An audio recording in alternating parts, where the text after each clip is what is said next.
Selamat malam semua.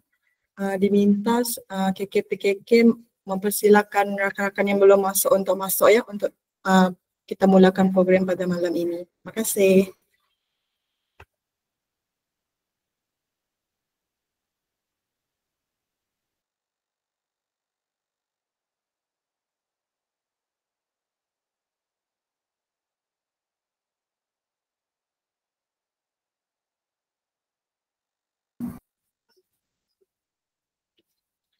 Baiklah, selamat petang, salam sejahtera saya ucapkan kepada semua rakan-rakan PSMP BM 1822 dan PSMP BM 2822. Baiklah, sukacita saya maklumkan bahawa program kita pada malam ini akan dirakam untuk rekod penyimpanan dan diminta semua kawan-kawan untuk membuka kamera untuk menunjukkan penglibatan aktif kita pada program malam ini. Dan salam sejahtera, selamat petang saya ucapkan sekali lagi kepada Dr. Sarah yang juga hadir dalam GM kita pada malam ini dan penceramah jemputan kita, Cikgu Nur Haifah binti Rosli. Dan pada malam ini kita akan mengadakan rakan pembelajaran kapasiti pedagogi pembelajaran bermakna bagi kursus BMMB 3283 kesusastraan kanak-kanak dalam pendidikan bahasa Melayu. Baiklah, kursus ini kita sedia maklum diambil oleh PSMP BM 1822 dan PSMP BM 2822 bagi semester 2 tahun 2. Baiklah, dengan tajuk perkongsian kita pada malam ini iaitu penghasilan karya sastra kanak-kanak dalam pendidikan bahasa Melayu, kita menjemput Cikgu Nur Haifah binti Rosli untuk berkongsi tentang tajuk perkongsian kita pada malam ini. Namun terlebih dahulu, eloklah saya memperkenalkan penceramah kita, Cikgu Nur Haifah ini, latar belakangnya. Untuk pengetahuan semua, Cikgu Nur Haifah kini sedang mengajar di SK Lang Saleh Klang di Klang, Selangor. Dan kalau kita sudah maklumlah kita pernah mengenali beliau merupakan alumni IPGM Ketar PSMP Ambilan 2020 bagi bidang bahasa Melayu. Dan untuk pengetahuan semua juga, beliau pernah menjalani praktikum bagi fasa 1 di SK Datuk Terauh dan pada fasa kedua di SK Meraneh. Dan kini beliau telah mengajar di SK Lang Saleh Klang, Selangor dan beliau mengajar 3 mata pelajaran iaitu Bahasa Melayu bagi murid tahun 3 dan 4, mata pelajaran Pendidikan Seni Visual bagi murid tahun 1, 2 dan 6 dan mata pelajaran Sejarah bagi murid tahun 5. Dan beliau juga memegang jawatan di Sekolah La Saleh Klang sebagai penolong guru perpustakaan dan media, penyelaras TV PSS, setiausaha panitia bahasa Melayu, ketua panitia pendidikan seni visual dan guru kelas tahun 2. Jadi begitu hebat juga saya dengar latar belakang beliau kerana beliau menyandang banyak jawatan dan mengajar 3 subjek, bukan sahaja subjek bahasa Melayu. Dan oleh itu kita menjemput Cikgu Nur Haifah untuk berkongsi tentang penghasilan karya sastra kanak-kanak dalam pendidikan bahasa Melayu. Dipersilakan. Okey, bismillahirrahmanirrahim. Dapat dengar suara tak? Dapat Cikgu. Dapat Okey. Assalamualaikum dan selamat sejahtera saya ucapkan kepada semua. Terima kasih pengacara kita ataupun moderator kita pada hari ini iaitu saudari Agnes. Okey. Saya juga ingin bertegur sapa juga dengan Dr. Sarah, rasanya dia ada dalam ni kan? Sarah dan juga Dr. Ratna. Ini merupakan pensyarah saya sepanjang saya di IPG Ketar. Jadi hari ini tajuk perkongsian yang diberikan adalah proses penghasilan karya sastra kanak-kanak. Okay, sekejap saya cuba present.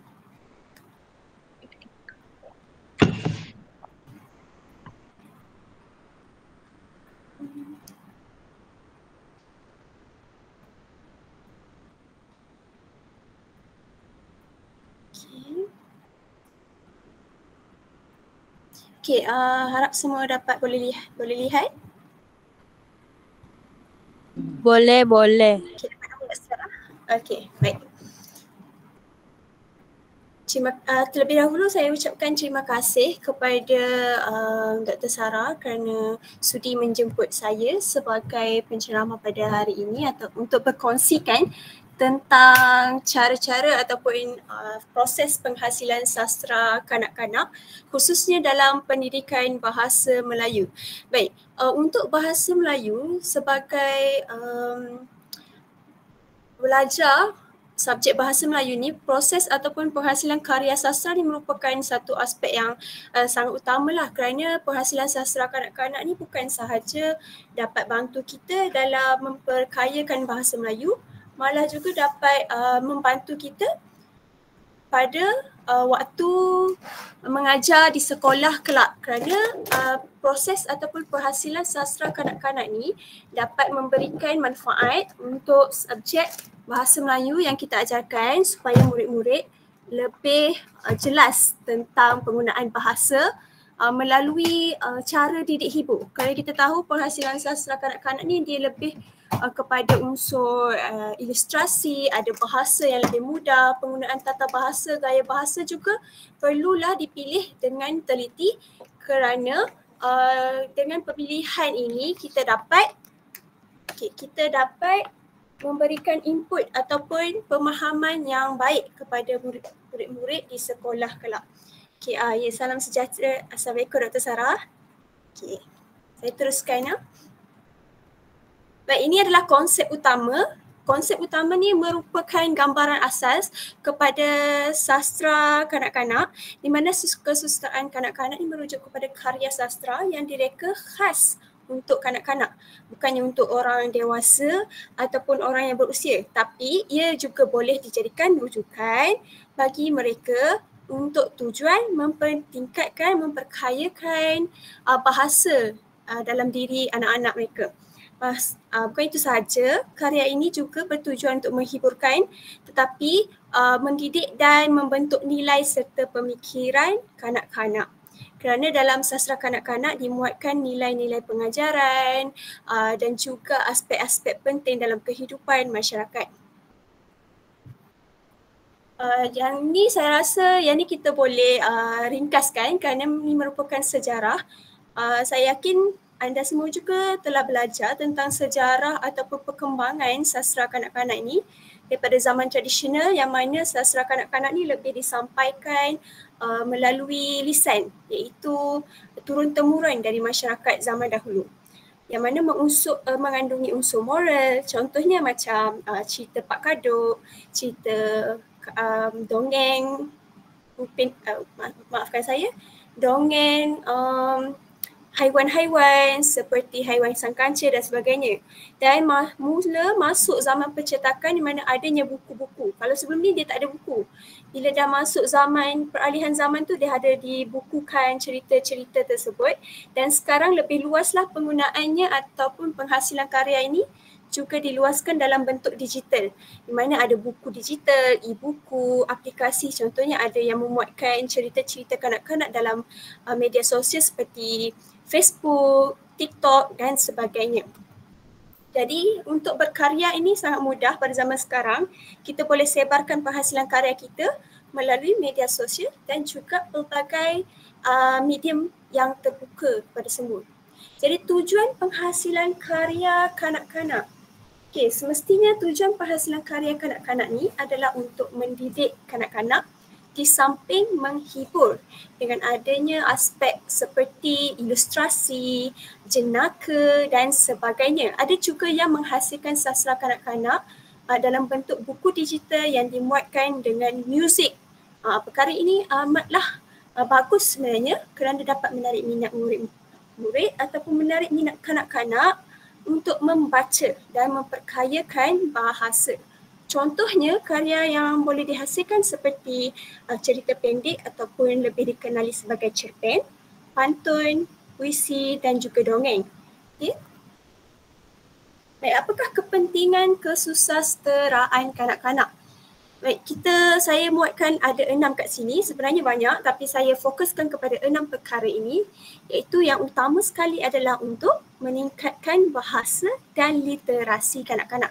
Bahasa dan literasi ini adalah aspek yang sangat penting di sekolah khususnya kerana aspek literasi merupakan aspek yang asas untuk diajarkan bagi murid-murid bahasa Melayu. Jadi dia melibatkan kosakata. Di dalam sastra kanak-kanak adanya pelbagai kosakata yang boleh memperkayakan pengetahuan murid-murid atau kanak-kanak itu sendiri. Wadah ilmu dan seterusnya adalah wadah ilmu di mana dalam sastra kanak-kanak juga memuatkan ilmu pengetahuan tentang sesuatu perkara yang boleh meningkatkan pengetahuan kanak-kanak itu sendiri dari segi unsur pengajaran, nilai dan juga dapat kembangkan pemikiran kanak-kanak itu sendiri. Baik, alat sosialisasi. Sastra merupakan salah satu alat sosialisasi iaitu alat mana kanak-kanak dapat bersosial ataupun dapat meningkatkan nilai sosial dalam diri. Contohnya cerita Pak Kaduk menggambarkan nilai kemasyarakatan, cerita Upin Ipin dan sebagainya, mana di situ adanya proses sosialisasi berlaku. Bagaimana cara kita bercakap ada digambarkan dalam kesusasteraan kanak-kanak itu dan boleh dijadikan panduan kepada kanak-kanak itu sendiri. Seterusnya adalah pendorong motivasi. Okay. Sastra kanak-kanak ni boleh mendorong dan juga memberi motivasi ke arah nilai positif. Contohnya kalau kanak-kanak tersebut ada sedikit perasaan takut-takut untuk bersosial ataupun kurang keyakinan diri, jadi sesuatu karya sastra ini perlulah diberikan unsur-unsur nilai-nilai yang positif untuk meningkatkan motivasi mereka dan memperkenalkan kejayaan-kejayaan tertentu supaya mereka lebih terdorong untuk mencapai sesuatu perkara. Contohnya kalau cerita tu menggambarkan tentang kehidupan seorang pelajar, kehidupan seorang murid ataupun pelajar untuk mencapai kejayaan. Jadi kanak-kanak yang membaca cerita tersebut juga akan terdorong dan termotivasi untuk lebih belajar, berusaha, rajin dan sebagainya. Selain itu, medium kritikan sosial di mana sastra kanak-kanak dia mengkritik sebenarnya. Ada juga sedikit kritikan masalah golongan tertentu yang disampaikan secara lembut dan sopan di mana membantu kanak-kanak untuk memperkayakan pemikiran mereka dan mereka dapat menilai sama ada perbuatan tersebut adalah baik ataupun buruk. Kerana kita tahu nilai yang dimasukkan dalam cerita tidak semestinya semuanya positif. Ada juga aspek yang negatif, tetapi ia diselitkan sedikit dengan cara yang lebih sopan agar dapat membantu kanak-kanak memahami cara untuk mereka menilai sesuatu perkara. Okay, dan seterusnya yang keenam, yang ni peluang kerjaya ni lebih kepada penulis itu sendiri kerana dengan berkarya, karya sastra kanak-kanak ni boleh kita hasilkan buku dan sebagainya dan berpotensi untuk menjadi sumber pendapatan seseorang. Jadi yang seterusnya kita lihat kepada ciri-ciri sastra kanak-kanak yang baik. Okay, jadi untuk menghasilkan sastra kanak-kanak yang baik, perlulah ada 5 ciri utama ini. Memang wajib ada. Kalau kurang satu, mungkin dia kurang dari segi sastra kanak-kanak tu, dia macam kurang menarik dan tidak menepati aspek yang disampaikan lah ataupun yang difokuskan. Kerana ciri-ciri ini penting untuk menjadi panduan kepada penulis ataupun pengkarya bagi menghasilkan sesuatu sastra kanak-kanak yang baik dan mampu untuk memberikan aspek-aspek yang positif kepada kanak-kanak itu sendiri. Jadi ciri-ciri yang pertama adalah melibatkan bahasa, penggunaan bahasa yang mudah dan jelas. Kerana kita tahu sastra kanak-kanak ni sebenarnya berfokus kepada kanak-kanak, iaitu lingkungan umur dalam 1 tahun, 2, 3 dan sehinggalah 12 tahun kanak-kanak. Okey, jadi bahasa yang digunakan perlulah bahasa yang mudah dan jelas. Dia tak boleh bahasa yang terlampau kompleks kerana kanak-kanak ni adalah merupakan peringkat umur untuk mengenal bahasa. Kosakata yang digunakan juga perlulah kosakata yang berada pada tahap yang sesuai dengan kognitif mereka. Contohnya, kalau contohnya perspektif kanak-kanak itu sendiri. Contohnya dari segi bahasa sains. Okay, kalau kita cakap mereka demam, mereka faham demam. Tapi kalau kita cakap dengan bahasa, contohnya bahasa saintifik kepada demam itu sendiri, jadi kanak-kanak tak boleh faham sebab yang mereka tahu hanyalah perkara yang berlaku di sekeliling mereka. Mereka belum mencapai satu tahap di mana mereka tahu berkenaan dengan bahasa saintifik dan sebagainya. Jadi penggunaan bahasa tu perlu jelas dan penggunaan bahasa yang mudah difahami kanak-kanak. Okey, bahasa juga perlulah sesuai dengan lingkup ataupun persekitaran mereka supaya mereka dapat memahami dengan lebih mendalam dan dapat menilai ia sesuai dengan kehidupan seharian. Okay? Dan seterusnya adalah mempunyai nilai dan pengajaran. Okay, untuk sesuatu sastra yang baik, dia tak lengkap sebenarnya kalau tak ada diselitkan nilai dan pengajaran. Sebab sastra ni adalah merupakan naskah yang memberi didikan kepada seseorang, tak kisahlah kanak-kanak ke ataupun dewasa.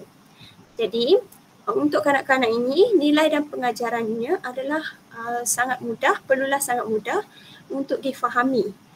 Dia tak perlu tersirat sangat, semacam letak secara dasar dulu sebab mereka kalau novel-novel dia biasanya akan letakkan nilai pengajaran secara tersirat.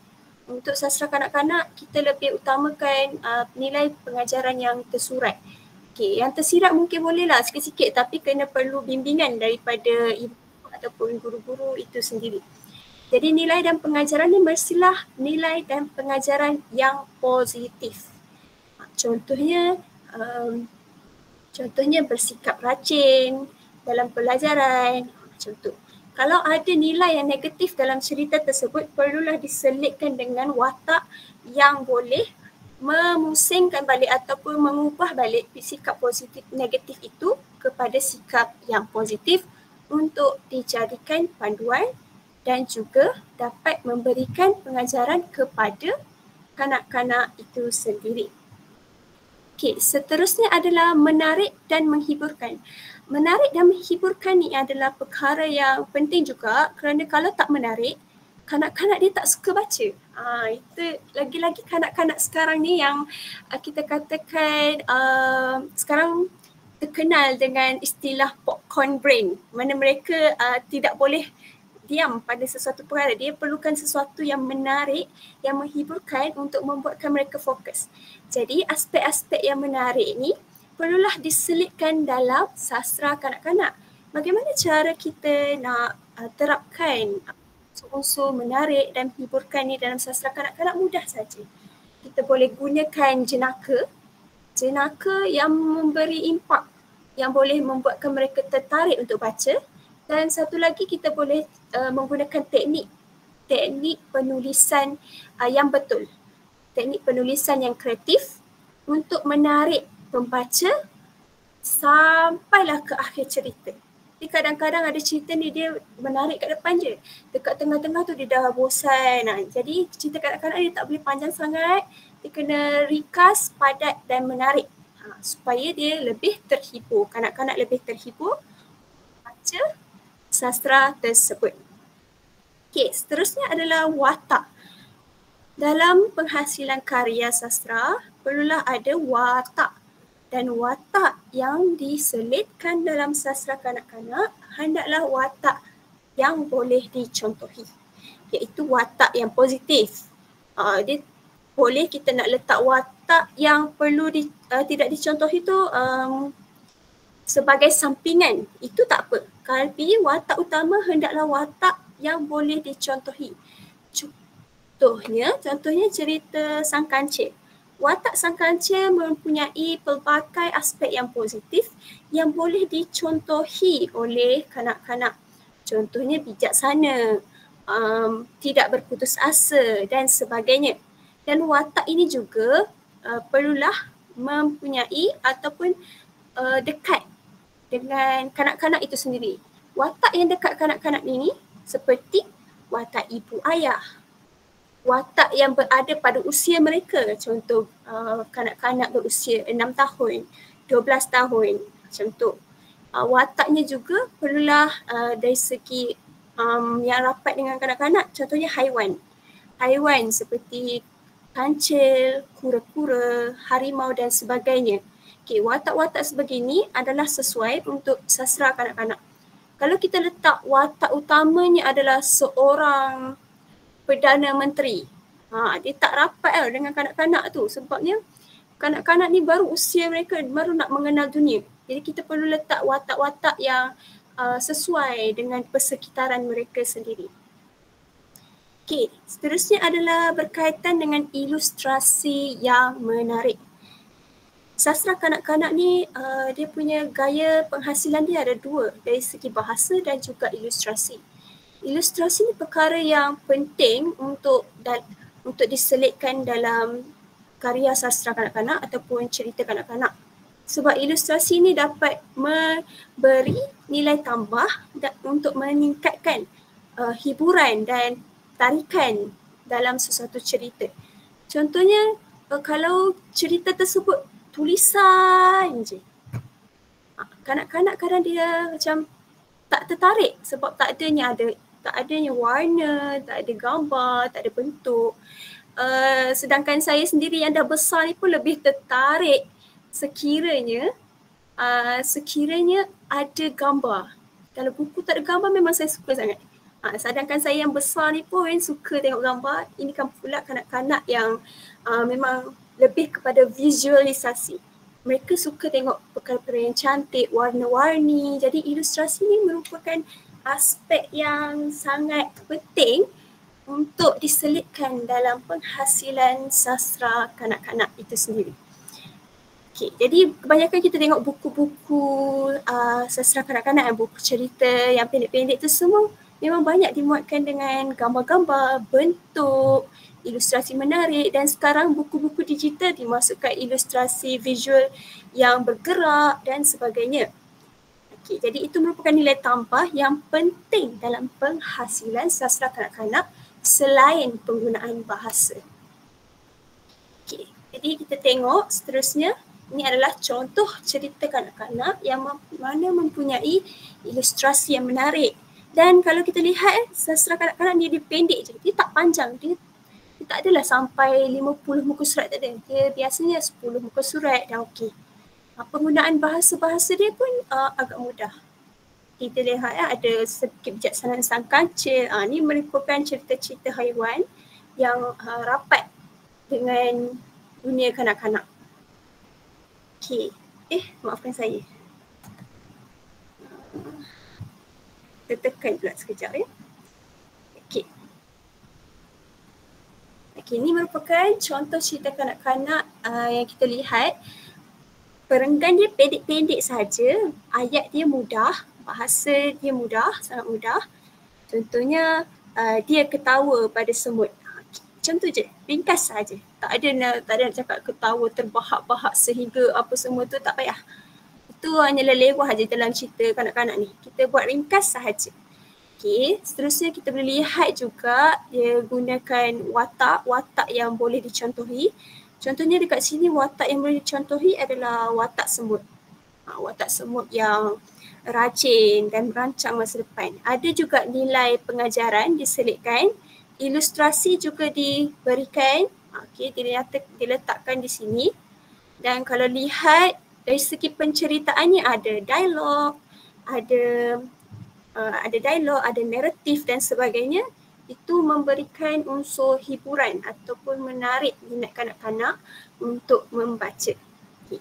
Jadi ini adalah perkara yang penting. Pengajaran kalau kita letak terus dekat bawah macam tu, dia sangat sesuai untuk kanak-kanak. supaya mereka terus bila dah baca, dia orang dah terus tahu apakah pengajaran, nilai yang mereka dapat dalam cerita tersebut. Okey. Baik, seterusnya gaya penulisan. Gaya penulisan dalam sastra kanak-kanak perlu ditekankan juga kerana gaya penulisan sastra kanak-kanak ni kita perlu lebih ringkas supaya kanak-kanak dapat memahami perkara yang hendak disampaikan dalam cerita. Okay, contohnya gaya penulisan ni merujuk kepada cara penulis meluahkan idea dan mengembangkan idea menggunakan teknik yang sesuai. Okay. Teknik apa yang awak tahu dalam sastra kanak-kanak ni untuk menghasilkan sastra kanak-kanak? Boleh siapa-siapa bagi tahu saya? Salah satu teknik yang sesuai.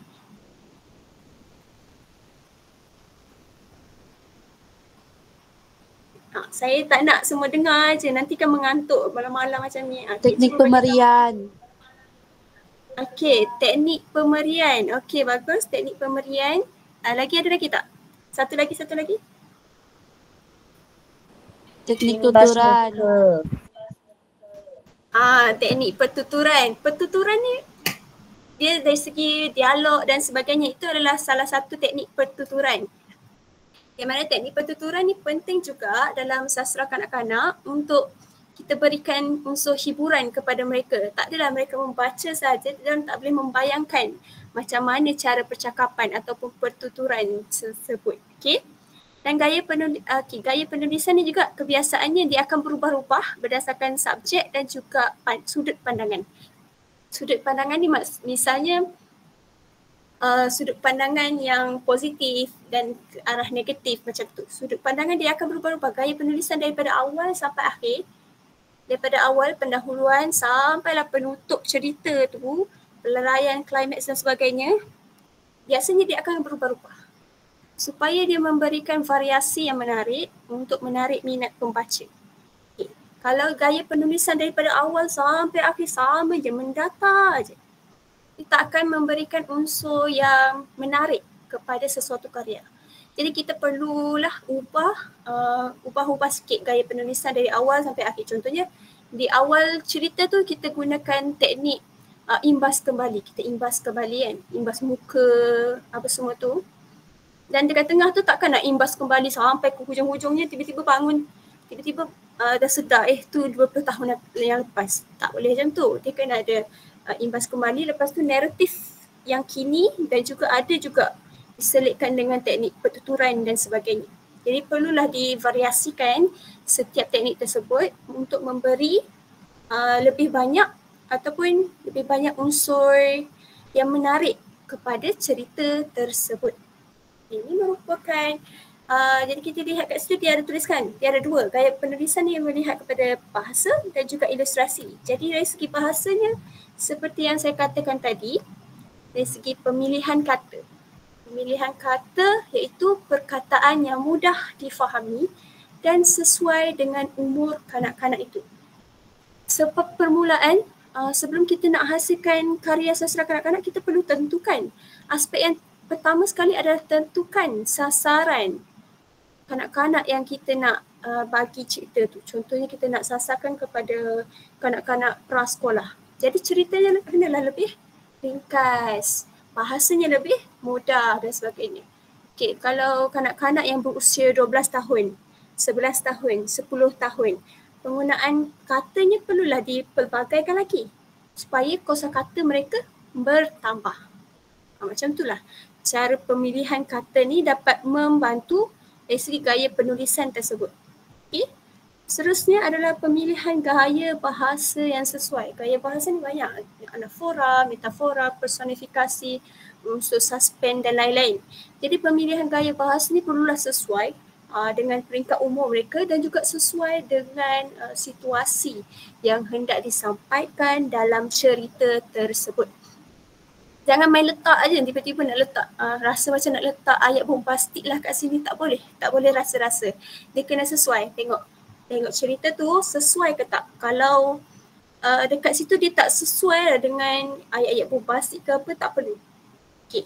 Dia akan mematikan watak ataupun hiburan tersebut. Contohnya Di situ otaknya situasinya adalah sedih.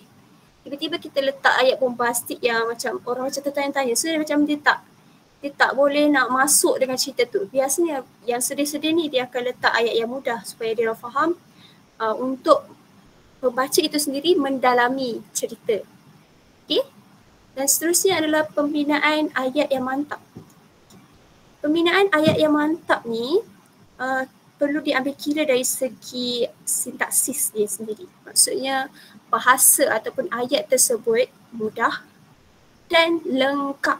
Dia tak boleh bahasa ayat yang tergantung akan menyebabkan kalau ayat tergantung dia ada sambungan dekat belakang tu, tak apa, ni ada ayat yang tergantung ni macam membuatkan apa benda yang nak disampaikan ni, orang jadi tak tahu, tak boleh nak masuk ataupun tak boleh nak faham apa yang hendak disampaikan dalam cerita ni. Jadi ayat yang mantap ni perlulah berkaitan dengan pemilihan kata dan juga bahasa tu memang berkait rapat. Okay? Jadi pembinaan ayat yang mantap ni kalau dia nak pembacaannya secara macam terkejut ke apa, perlulah letak ada tanda seru. Kalau ia adalah soalan, perlulah letak tanda soal dan sebagainya. Ia perlu jelas, penggunaan ayat yang jelas dalam penghasilan sastra kanak-kanak ini. Dan penggunaan tata bahasa yang tepat. Tata bahasa ni adalah aspek yang penting sebenarnya dalam penulisan bahasa, tak kisahlah cerita, cerpen ataupun sebagainya, penulisan jurnal ke. Tata bahasa merupakan aspek yang tepat supaya penyampaian itu difahami oleh pembaca. Kalau tata bahasa pun tak tepat, bukan sahaja ia dapat memberikan impak yang negatif kepada pembaca, malah ia menyukarkan pemahaman pembaca itu sendiri. Lagi-lagi ni adalah sastra kanak-kanak. Kalau penggunaan tata bahasa tidak tepat, kanak-kanak dalam proses belajar tu dia ingatkan benda ni betul sebab dia baca dalam buku betul. Sebenarnya salah. Jadi kita perlu biasakan yang betul. Okay? Penggunaan tata bahasanya perlulah tepat sepanjang penulisan tu lah. Sebab tu lah kalau penghasilan karya, daripada awal kita catat idea, tulis draft, hasilkan cerita. Dan akhir sekali perkara utama kita perlu buat adalah semak semula. Semak dari segi penggunaan kata, semak dari segi penggunaan bahasa dan semak juga dari segi penggunaan tata bahasa. Perlulah tepat dan betul dan tepat. Dan seterusnya lagi adalah ilustrasi. Okay, ilustrasi ni adalah berfungsi untuk dalam sastra kanak-kanak, ilustrasi ni berfungsi untuk menjelaskan sesuatu perkara melalui persembahan visual dan juga grafik. Contohnya kanak-kanak yang belum pernah lihat bentuk blueberry, ruru-berry. Macam-macam lah yang perkataan baharu yang ada dalam cerita tersebut. Jadi kalau dia tak boleh nak gambarkan, jadi tak boleh mereka memahami cerita. Contohnya ada tahu kanak-kanak dia tak pernah tengok buaya. Jadi dalam cerita tersebut adalah gambar buaya dan sebagainya. Ini memberikan persembahan visual ni memberikan pemahaman kepada kanak-kanak itu sendiri. Pembaca dapat memahami cerita dengan lebih baik dan juga mesej penceritaan tu dapat digambarkan secara visual oleh kanak-kanak. Okay. Dan selain itu, ilustrasi juga menghiasi cerita itu untuk menarik pembaca untuk mengetahui dan juga membaca cerita yang telah pun dihasilkan. Jadi selain daripada hias-hias semua tu, dia adalah penting untuk memberi kejelasan kepada pembaca, khususnya kanak-kanak yang baru saja mengenal dunia. Jadi sangat penting ilustrasi. Kalau tak pandai lukis sekalipun, kita sekarang dah ada AI dan sebagainya. Kita boleh minta AI hasilkan satu gambar, bukan hasilkan cerita, gambar berdasarkan cerita yang hendak kita hasilkan. Okey. Bukannya suruh AI buat cerita, yang tu lain, yang tu untuk pembelajaran, better kita buat sendiri cerita. Lepas tu untuk tambahan, nak letak gambar ke apa, kalau tak ada dalam internet, kita minta AI lukis. Kalau kita pandai lukis, lagi bagus. Lukis sendiri. Letak selit-selit sikit-sikit pun okey. Itu adalah untuk menarik minat dan juga memberi kefahaman kepada kanak-kanak. Okay, jadi ilustrasi yang biasanya ada dalam sastra kanak-kanak ni adalah bentuk lukisan, contohnya bentuk geometri ke, bentuk haiwan dan sebagainya, supaya lebih menarik. Dan gambar juga boleh letakkan. Kalau tak ada ilustrasi, gambar pun okey. Gambar ni dapat memberi gambaran yang baiklah tentang sesuatu perkara dengan tepat. Supaya ia sangat membantu gambar. Dan satu lagi karya seni lain. Karya seni lain contohnya sekarang kita tahu sastra kanak-kanak ni bukan sahaja dalam bentuk tulisan. Dia juga boleh disampaikan dalam bentuk lisan. Jadi karya seni yang lain ni contohnya kita selitkan muzik. Sambil bercerita kita gunakan patung, bentuk-bentuk pelbagai untuk menarik minat kanak-kanak. Okey. Sastra kanak-kanak yang baik perlulah ada ilustrasi yang menarik. Okay, ini merupakan contoh-contoh ilustrasi yang menarik. Okay. Ini merupakan gambar-gambar yang kadang-kadang dari gambar pun kanak-kanak dah boleh faham cerita tu. Kadang-kadang ada kanak-kanak yang baru belajar membaca. Dia orang baca, mungkin dia orang kurang faham, aspek pemahaman kurang. Tapi dengan adanya gambar, mereka dapat faham cerita tu. Contohnya, serigala makan kambing ataupun serigala mengejar biri-biri. Walaupun dia orang tak faham contohlah. Kosakatanya mengejar. Mereka tak tahu apa tu mengejar. Tapi dari segi gambar tu mereka tahu.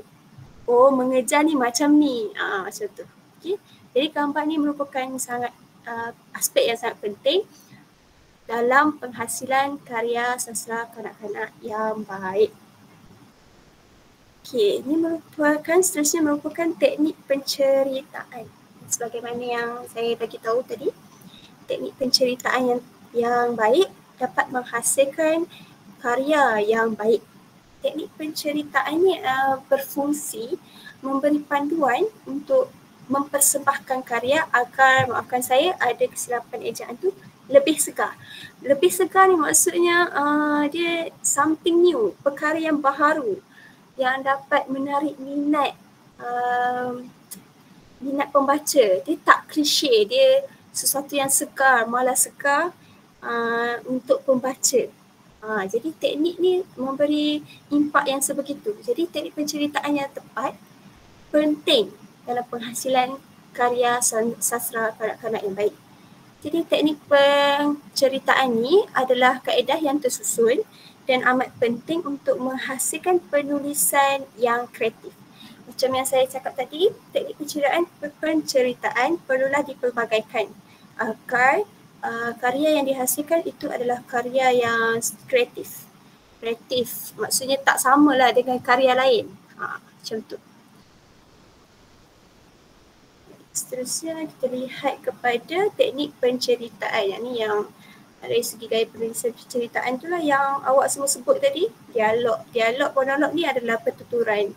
Pemberian ni adalah lebih kepada naratif, imbas kembali, imbas muka dan banyak lagi sebenarnya. Yang ni adalah salah satunya. Dialog ni merupakan dialog antara perbualan dua watak lebih dalam karya. Monolog ni adalah kata-kata dalam diri dia. Dia cakap sorang-sorang, dia fikir atau monolog. Semua tahu rasanya. Yang pemberian pula dari segi penceritaan. Dia menggambarkan suasana, menggambarkan watak, menggambarkan keadaan peristiwa tersebut. Okay. Jadi pemberian ni kalau nak gunakan aspek pemberian perlulah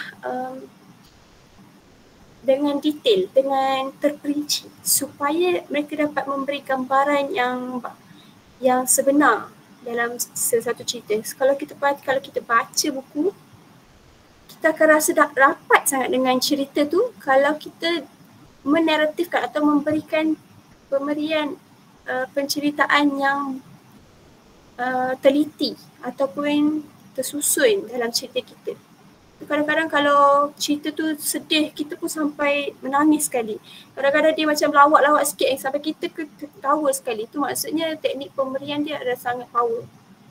Sangat bagus. So kena pemilihan kata pun kena ambil kira untuk menghasilkan teknik penceritaan yang bagus. Teknik yang hendak digunakan ni lah. Dan imbas kembali ni lebih kepada imbas kejadian yang pernah berlaku. Contohnya kejadian minggu lepas, imbas kembali. Kejadian 2 minggu lepas, macam tu. Kita kena ceritakan dengan detail. Tak boleh macam kalau ada loophole sikit, lubang-lubang sikit lah, macam dia tak faham. Ni zaman sekarang ke zaman lepas ni? Jadi penceritaan teknik dia perlulah kemas agar pembaca tidak pening untuk baca, dia faham. Imbas muka ni macam kita terangkanlah muka seseorang ataupun perkara, peristiwa yang kita pernah hadapi. Yang ni lebih jelas juga. Imbas muka, imbas kembali. Ini adalah teknik imbasan. Tadi pertuturan, pemberian. Okay. Selain daripada ni ada lagi tak teknik yang awak tahu? Ada tak yang belajar? Sebab ni saya rasa ni adalah subjek yang baru juga. Sebelum ni dia lebih kurang, mungkin ada tambahan. Okay, cuba seorang bagi tahu.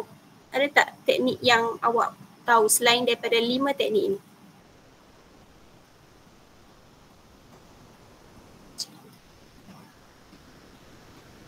Ke yang ini je awak belajar?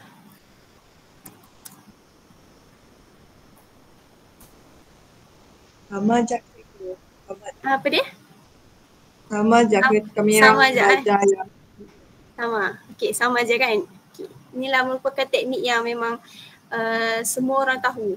Memang asas kepada penghasilan karya sastra kanak-kanak. Tak kisah karya sastra dewasa ke kanak-kanak, memang teknik penceritaan ni adalah sangat penting. Okay.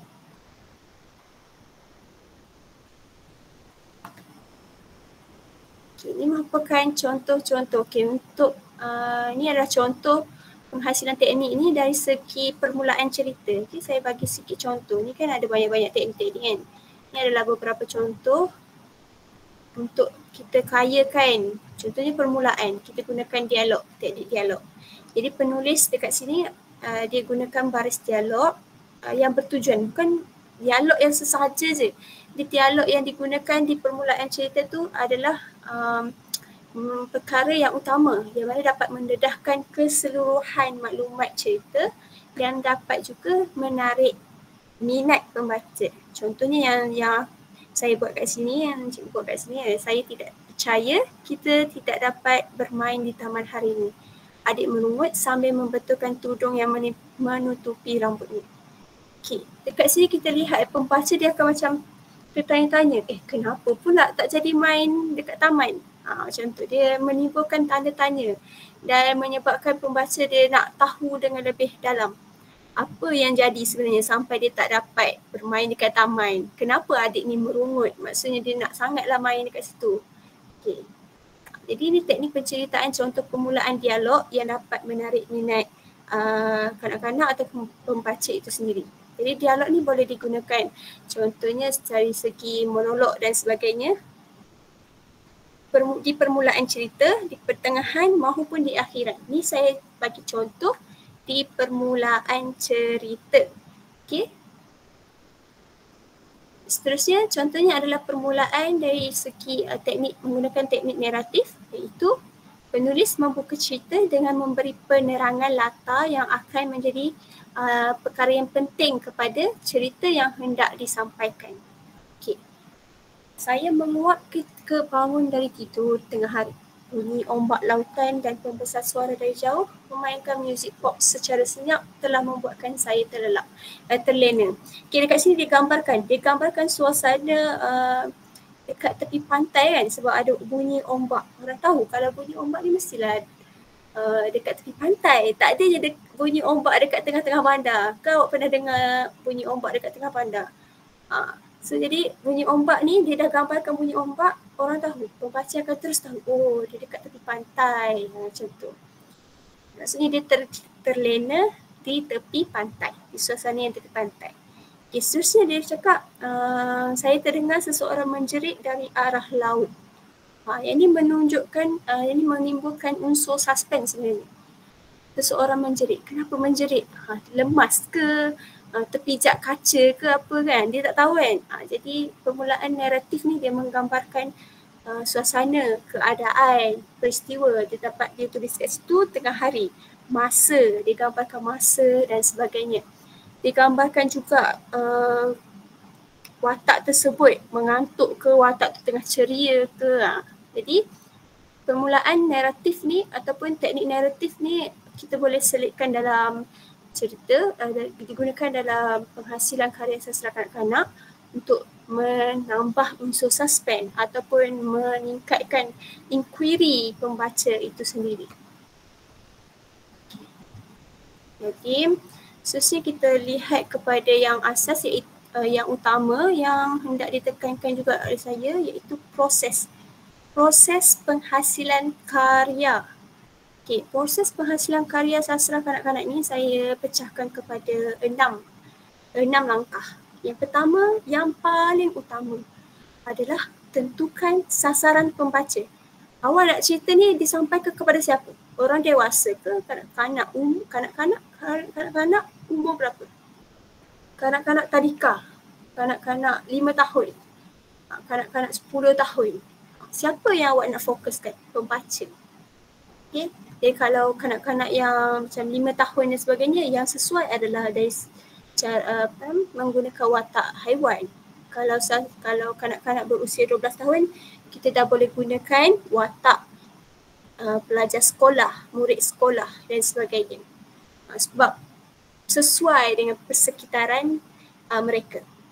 Dan seterusnya, lepas kita tentukan sasaran, kita perlulah rancang jalan cerita.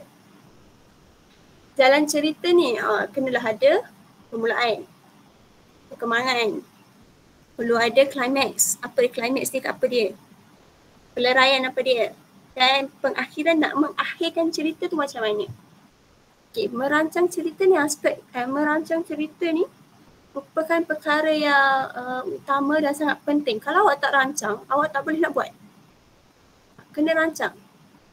Rancang dulu permulaan macam mana yang awak nak letakkan. Rancang dulu watak apa dia.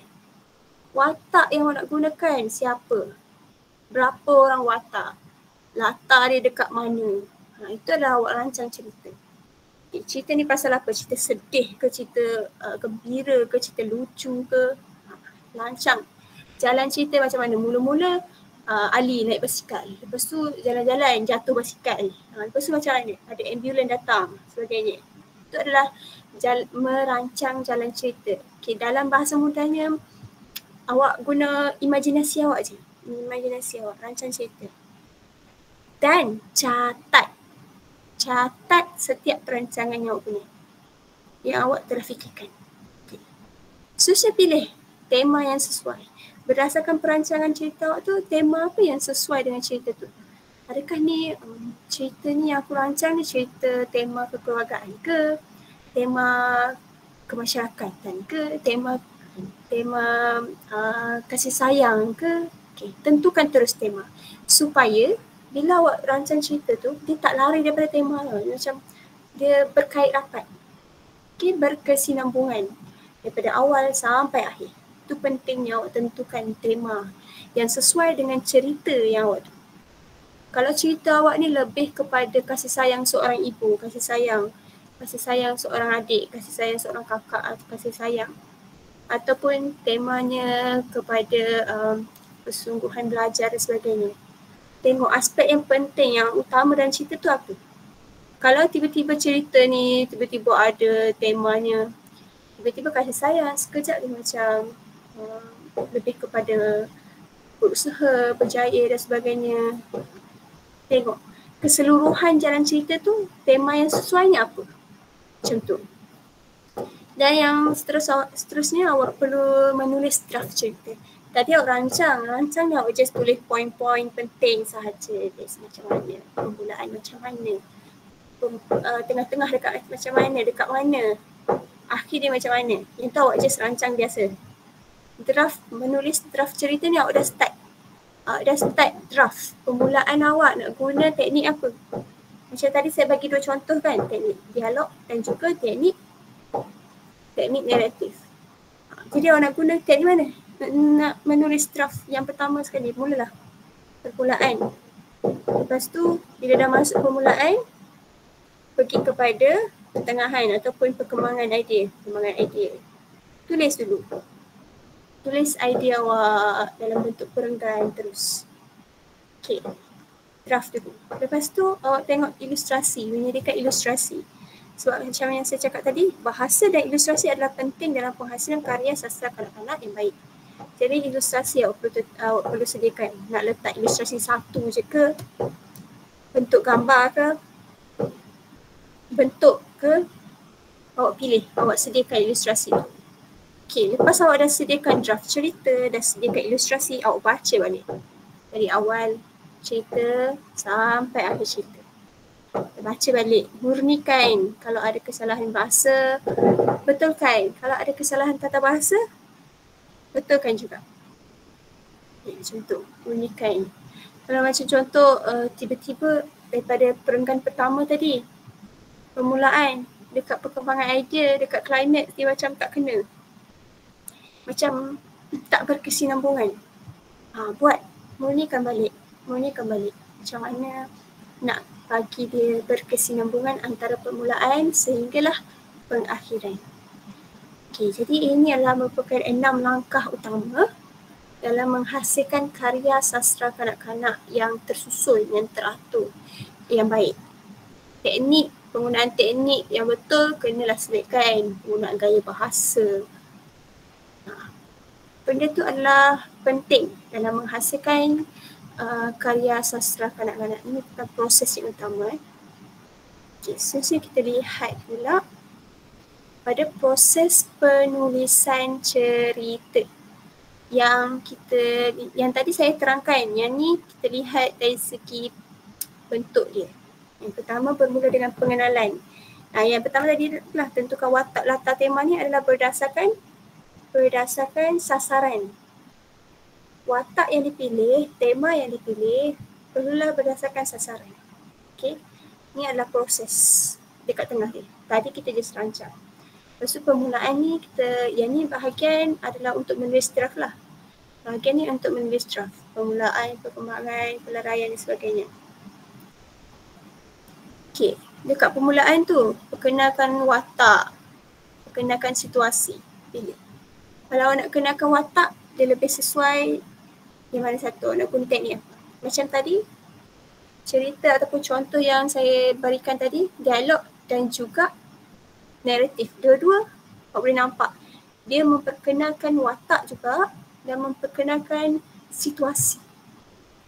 Jadi, dekat permulaan ni adalah penting untuk menggambarkan keseluruhan cerita tu. Apa yang hendak difokuskan dalam cerita. Okay.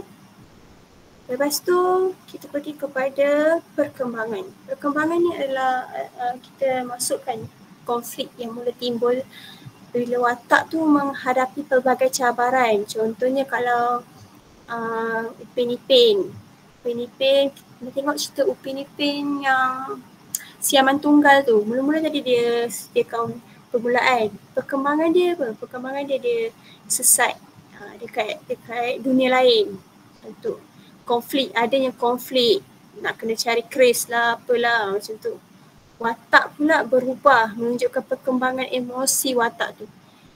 Tadi mungkin mula-mula dia macam tak kisah sangat. Lepas tu bila dah hadapi konflik, dia lebih fokus untuk tujuan sesuatu perkara. Contoh kalau kanak-kanak fokus kepada pembelajaran dan sebagainya. Sebab adanya konflik. Konflik ni membantu untuk menunjukkan perkembangan emosi dan pemikiran watak. Okay. Dan bila dah ada perkembangan tu, kita kenalah ada climax, di mana bahagian ni adalah kemuncak cerita yang menentukan hala tuju cerita tersebut. Contohnya hala tuju dia ending dia sedih ke, ending dia gembira ke, ni adalah climax yang mana dapat menentukan titik kritikal yang dapat menentukan hala tuju cerita tersebut. Okay. Dan seterusnya bila dah sampai climax perlulah ada peleraian. Peleraian ni yang mana konfliknya diselesaikan, tak kisah dari segi cara yang elok ataupun sebagainya, mana watak ni mengalami perubahan dan memperoleh pengajaran. Okay. Banyak dalam cerita kanak-kanak kalau perasan memang lepas climax tu terus ada watak tu terus sedar kesalahan, macam saya dah sedar kesalahan saya dan sebagainya. Inilah peleraian dia, macam mana dia selesaikan masalah yang tadi dekat climax tadi, dia selesaikan masalah, dah insaf dan sebagainya. Dan kita terus kepada pengakhiran. Okay. Pengakhiran ni kita menunjukkan kesan ataupun kejadian kepada watak dan dunia sekeliling. Kadang-kadang kita sertakan mesej pengajaran. Contohnya kebiasaannya dalam cerita Sang Kancil, dia akan dekat hujung-hujung tu Sang Kancil akan bagi tahu itulah pentingnya kita mendengar nasihat, bijak dalam menentukan sesuatu perkara, macam tu. Perakhiran dia kena ada unsur-unsur tersebut yang menggambarkan mesej yang hendak disampaikan. Berakhir. Dan inilah itulah dari segi permulaan, perkembangan, climax dan juga pengakhiran. Ya. Tiada soalan. Ya Joel. Silakan. Selamat petang. Saya ada soalan. Ya. Ini merupakan plot yang biasa kita dengar kan, dimulakan ya, betul. Plot biasa. Sesuaikah untuk cerita kanak-kanak ini kita guna contohnya macam kita buat konflik, dimulakan dengan konflik? Mulakan cerita dengan konflik. Ya, untuk cerita kanak-kanak. Okey. Awak nak mula cerita maksudnya dekat permulaan tu awak nak terus perkenalkan konflik yang berlaku dalam sesuatu cerita tersebut, betul kan? Betul. Ya. Okey. Untuk pandangan saya, konflik untuk permulaan cerita ni bagi kanak-kanak dia tidak sesuai. Okey. Sebab dekat permulaan cerita kanak-kanak, kalau kita terus bagi konflik, dia akan menyebabkan kanak-kanak tu confused dengan cerita tu. Sebab macam yang saya cakap tadi, kita perlu lihat perkembangan pemikiran kanak-kanak tersebut. Kalau awak nak letak konflik ni, awak tentukan kalau contoh sasaran pembaca awak adalah kanak-kanak yang berusia 13-12 tahun. Okay, kalau konflik yang ringan boleh. Cuma kalau konflik yang berat memang tak sesuai. Sebab dia akan merumitkan pemikiran kanak-kanak. Jadi saya sarankan untuk permulaan cerita kanak-kanak, dia perlulah lebih kepada penerangan watak, situasi. Dia tak boleh terus kepada konflik. Kalau nak hasilkan cerita kepada remaja, okey, saya memang boleh nak letak konflik terus kat depan. Okay. Ya? Menjawab soalan ke? Saya menjawab. Terima kasih. Okey, sama. Itu adalah saranan saya. Memang kalau untuk kanak-kanak, elakkan letak konflik di awal. Konflik ni menyebabkan, dia memang untuk kita sebagai kita yang dewasa ni, ia menimbulkan rasa suspend kan. Memang suka kan cara konflik tu awal-awal. Tapi untuk kanak-kanak, tak boleh. Pemikiran mereka lain. Kita kena letakkan tahap pemikiran kita sama dengan kanak-kanak. Situasi mereka perlulah kuranglah sikit konfliknya, sebab takkan anak daripada kecil nak diperkenalkan dengan konflik memang tak sesuai. Okay? Jadi konflik yang ringan, konflik yang ringan boleh, tapi biasanya kalau letak konflik dekat tengah-tengah supaya dia berkesinambungan daripada awal tadi. Okay. Harap dapat menjawab soalan lah. Okay, seterusnya ada apa-apa soalan ke? Sebab selepas ni kita nak buat sedikit aktiviti juga.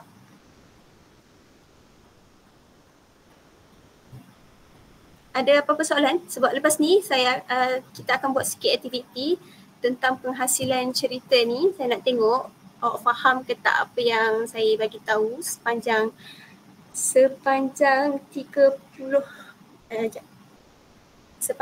jam juga saya sampaikan ni perkongsian. 30 minit terakhir saya nak kita buat aktiviti sikit. Ada soalan? Kalau ada soalan, tanya je daripada awal tadi.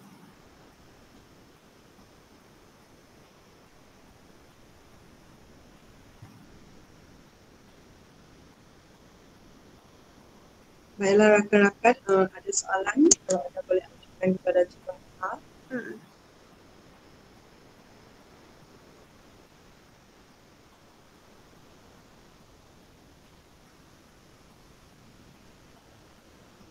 Adakah? Kalau tak ada, saya lah tanya. Okey, silakan. Saya ada soalan. Cikgu Haifa pernah tak Cikgu Haifa guna karya sutra cikgu, lepas tu cikgu guna dalam penjelasan? Macam mana cikgu, adakah kan dia cerita kan? Kan itu macam buku, adakah cikgu bentang dekat depan ataupun cikgu ada identik print out ke bagi murid? Kan itu ada literasi juga kan? Pernah tak cikgu lupa? Kalau ada mungkin cikgu boleh kongsikan pengalaman cikgu lah. Okey, terima kasih Agnes. Untuk soalan Agnes, pernahkah saya cuba mempersembahkan cerita ni, contohnya dari segi cerita, adakah secara cerita biasa ataupun guna digital? Okay. Jawapannya adalah pernah. Saya sendiri pernah hasilkan buku digital daripada PowerPoint. Dia maksudnya cerita tu, watak tu dia ada pergerakan, bergerak daripada di sini ke sini, tentang bola dan sebagainya. Memang ada. Dan cerita ni disembahkan juga waktu saya praktikum di Datuk Terauh. Dekat Meranik saya tak sempat nak guna, dekat Datuk Terauh saya pernah gunakan PowerPoint. Tajuk ceritanya Si Rakun yang malang. Jadi dalam cerita tu saya muatkan audio, muzik dan sebagainya. Kalau awak semua nak tengok contoh, boleh nanti akhir sesi ni saya akan bagi contoh lah untuk perkongsian semua. Boleh tengok macam mana saya masukkan audio, video, visual dan sebagainya. Dia agak berat tapi boleh disampaikan kepada kanak-kanak menggunakan cara tersebut. Okay, dan sewaktu saya gunakan template ataupun cerita yang saya hasilkan tersebut, cerita digital tersebut, buku digital, penglibatan kanak-kanak ataupun murid-murid adalah sangat aktif. Sebab mereka tertarik, bergerak, macam cikgu rakun tu bergerak dan sebagainya. Ada muzik, ada suara. Masuk bila kanak-kanak, murid-murid yang kurang dari segi aspek bacaan, tak pandai sangat baca, ada audio dapat membantu mereka dengar bahasa yang digunakan dalam cerita tersebut. Visual tersebut menggambarkan cerita tersebut. Jadi pemahaman mereka lebih baik. Itu yang pertama, saya gunakan buku digital yang gunakan PowerPoint je, tak susah.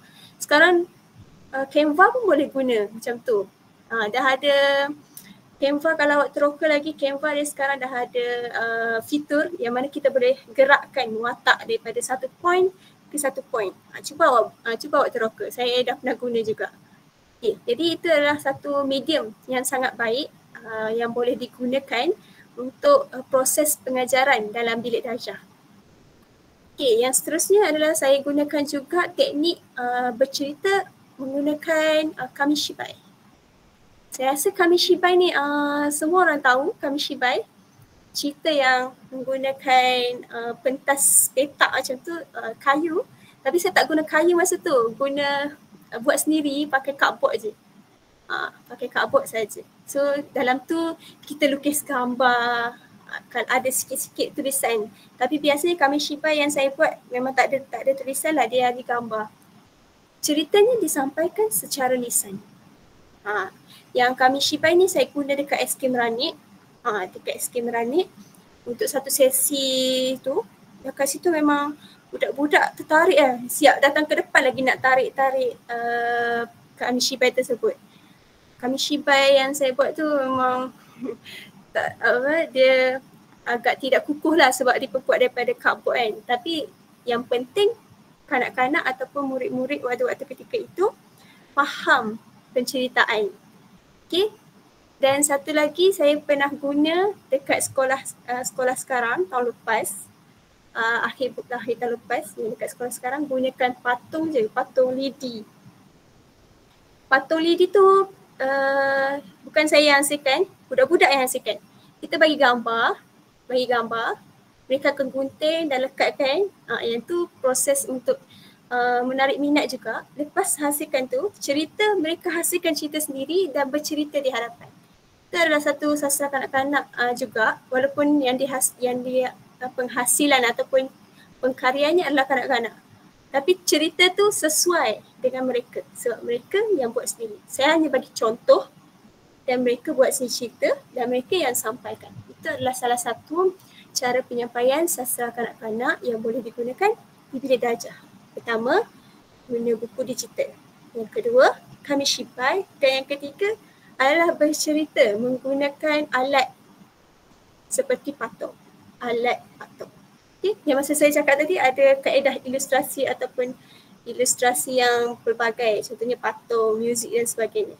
Itu adalah salah satu contoh yang pernah saya lakukan dan feedback daripada maklum balas daripada murid-murid juga, mereka seronok menggunakan dan juga mengikuti pembelajaran yang menggunakan teknik-teknik penyampaian cerita seperti tersebut. Okay, jadi saya harap Agnes dapatlah buat juga Agnes. Rasanya macam lagi advance kot adik-adik dekat IPG Keta sekarang dah banyak teknologi yang boleh digunakan. Okay, menjawab soalan ke Agnes? Okay, baik. Boleh. Apa dia? Terima kasih. Sama-sama.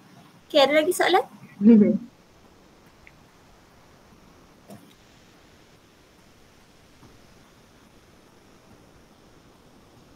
Kawan-kawan yang lain boleh ajukan soalan. Syahrizan. Syahrizan. Ada soalan Syahrizan? Aduh Agnes. Okay. Cikgu, saya Syahrizan, saya nak bertanya. Jadi, minggu lepas kami dah didedahkan dengan murid yang berkeperluan khas. Jadi macam penggunaan teknik penceritaan, adakah semua ataupun penggunaan secara semualah boleh digunakan untuk menghasilkan cerita yang sesuai untuk murid berkeperluan khas? Contohnya disleksia kah? Macam itulah cikgu. Adakah cikgu berpengalaman juga? Okay. Itu soalan saya lah. Untuk pengalaman mengajar pelajar disleksia dan sebagainya tu saya belum berpengalaman.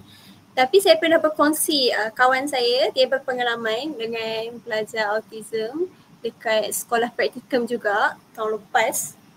Di mana dia pernah gunakan teknik cerita yang lebih kepada PowerPoint, slide PowerPoint.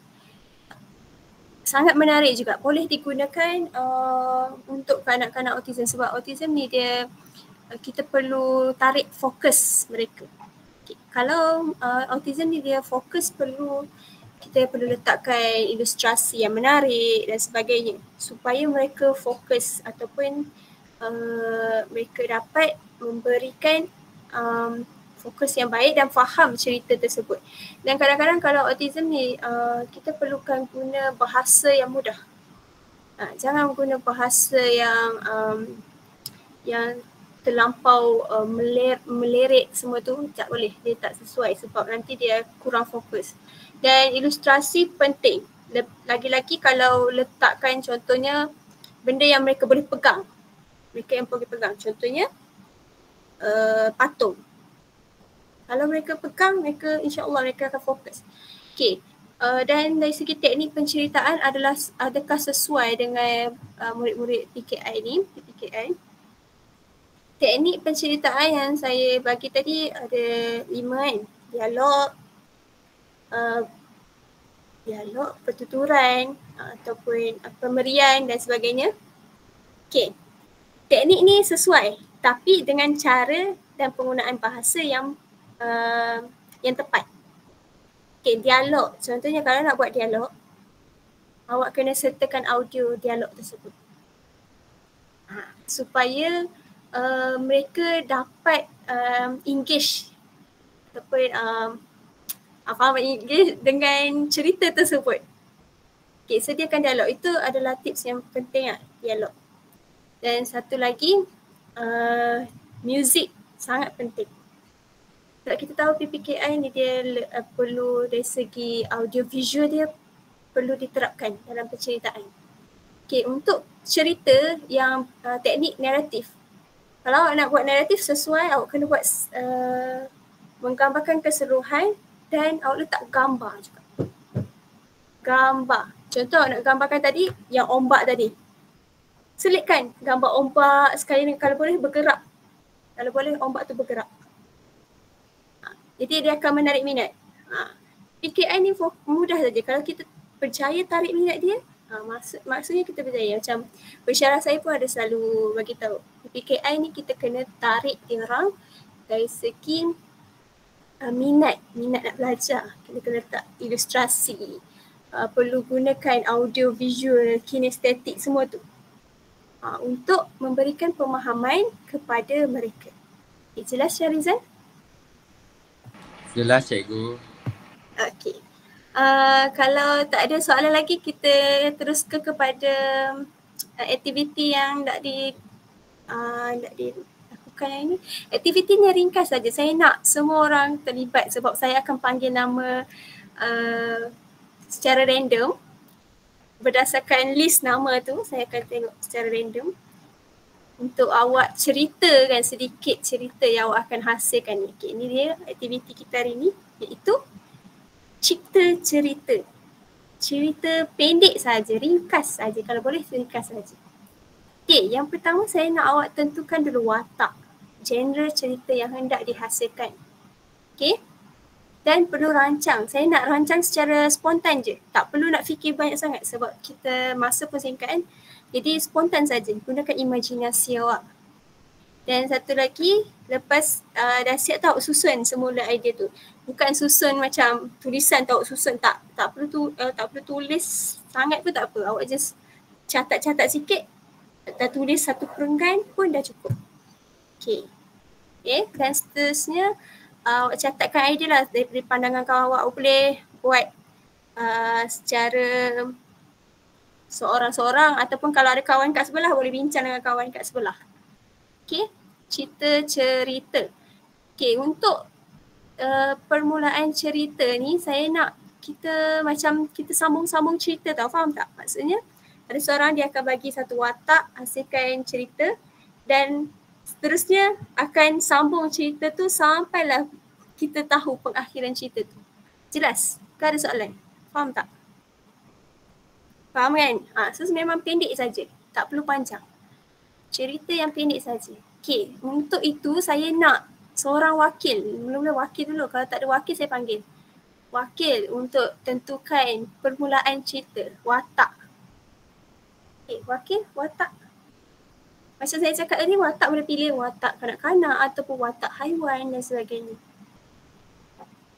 Tentukan watak dan genre cerita. Nak letak genre jenaka ke apa ke. Dipersilakan seorang.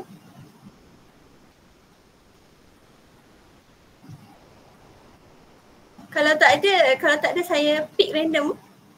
Boleh? Boleh Kak? Watak ayam.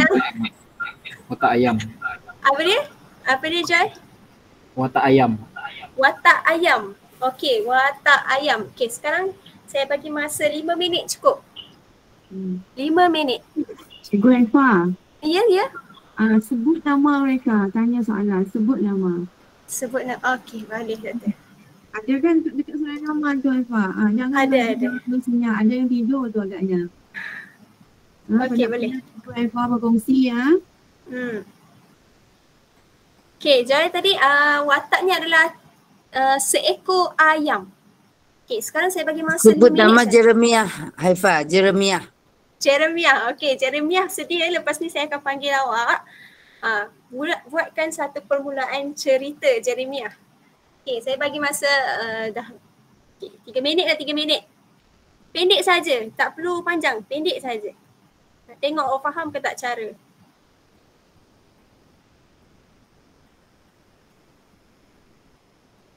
Tiga minit ya. Okay, lagi 2 minit.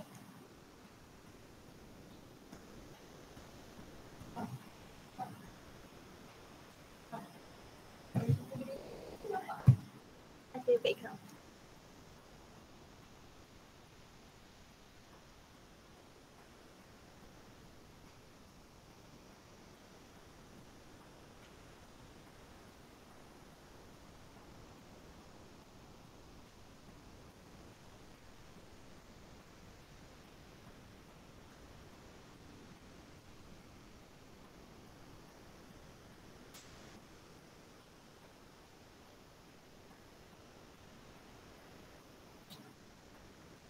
Ya, dah siap ke Jeremiah? Mana satu Jeremiah ni? Cuba buka kamera sikit. Saya tak nampak Jeremiah.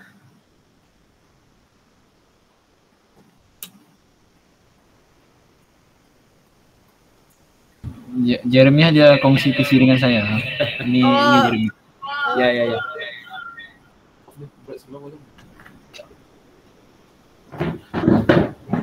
Macam mana teh? Yang ni Jeremiah. Okey, Jeremiah.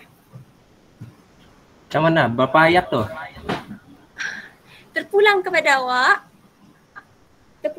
awak, ringkas saja. Macam yang saya bagi tadi pun okey, yang saya bagi contoh tadi sekejap. Contoh permulaan tadi. Okey. Jadi saya cerita. Okey. Dah boleh ya? Okey. Di sebuah kampung kecil hiduplah seekor ayam bernama si Putih. Bulunya putih, bersih berkilauan dan dia terkenal sebagai ayam yang paling bijak di reban. Suatu hari, si tuan reban membawa masuk seekor anjing baru untuk menjaga ayam-ayamnya. Anjing ini bernama si Belang, besar dan garang. Semua ayam di reban ketakutan kecuali si Putih. Okey. Okey, baik. Si Putih, boleh awak type tak dekat tu untuk panduan kawan awak?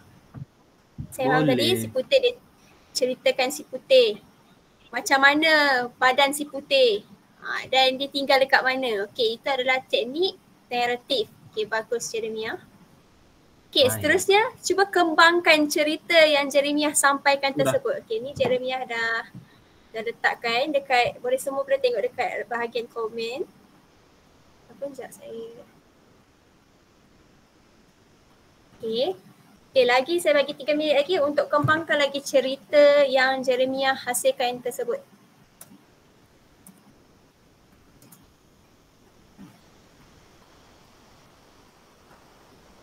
Okey, saya nak, saya terus panggil ya. Saya nak Clarence, okey? Clarence sedia. Betul kan? Saya sebut nama Clarence, ada kan?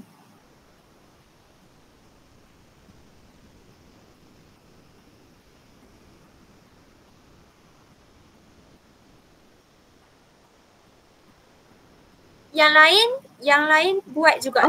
Jangan tak buat. Saya akan sambung kan? Ya, awak akan sambung. Yang lain teruskan daripada permulaan dan cerita awak tu macam mana. Nanti saya akan tanya perspektif orang lain juga. Cerita yang awak telah hasilkan.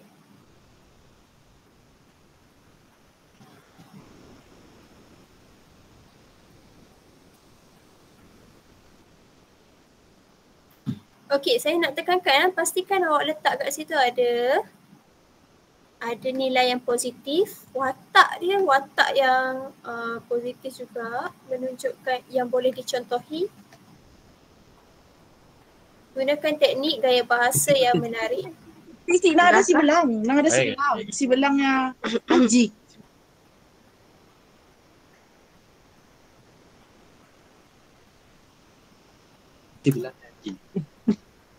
Saya akan menyambung cerita. Malam pertama, Si belang direban, suasana terasa tegang. Ayam-ayam lain meringkuk di sudut kandang, takut mendekati anjing besar itu. Namun si putih dengan tenang berjalan mendekati si belang. Hai si belang, selamat datang di reban ini, sapa si putih dengan suara lembut. Si belang menggeram sedikit menunjukkan giginya yang tajam. Aku bukan temanmu, aku di sini untuk menjaga reban ini, katanya dengan suara serak. Sudah. Okey, sudah. Okey, nampak ada unsur-unsur menimbulkan pertanyaan. Okey, seterusnya Clarence, typekan dekat situ. Sebenarnya tak baik. Okey, seterusnya sediakan sambungan kepada yang tu berakhir tadi bercakap dengan suara yang serak. Seterusnya.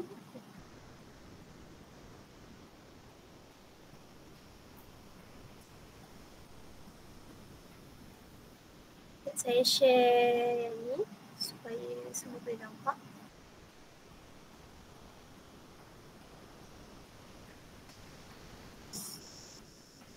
Angelo sudah send yang tu. Okey, kita dah send.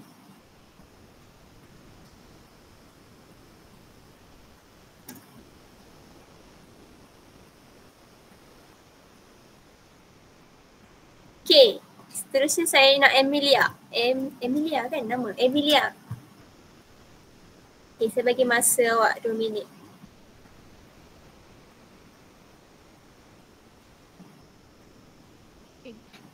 Tadi.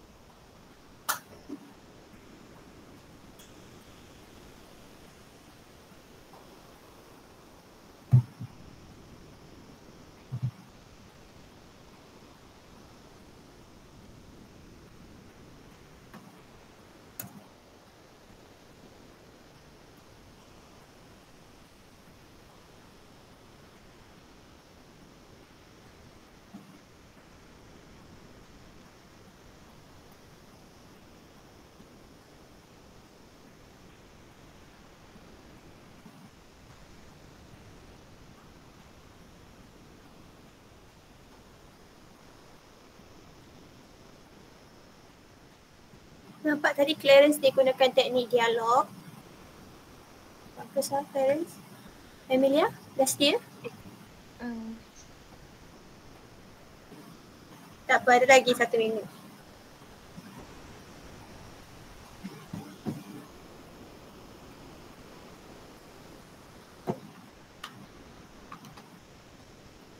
Yang lain fikir juga, kalau Emilia tak dapat, saya akan panggil orang lain untuk bantu Emilia.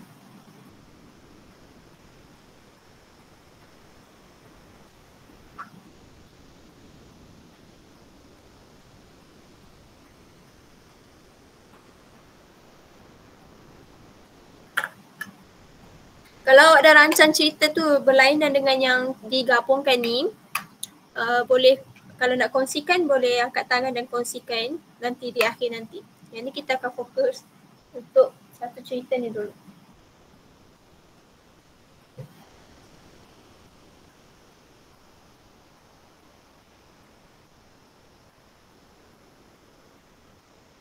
Dia dapat Emilia?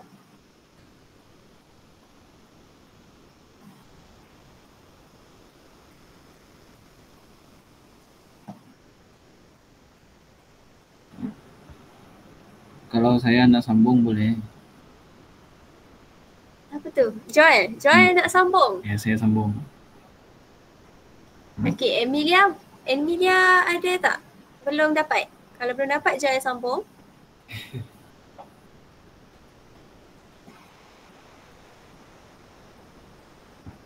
Saya tak nak Joel seorang je yang aktif. Saya nak orang lain aktif juga. Okeylah, tak jadilah saya sambung. Saya tadi lagi Joel. Tak apa Joel, lepas ni awak. Ni saya nak Emilia dulu. Okey, terima kasih. Awak fikir sambungan untuk Emilia nanti. Emilia?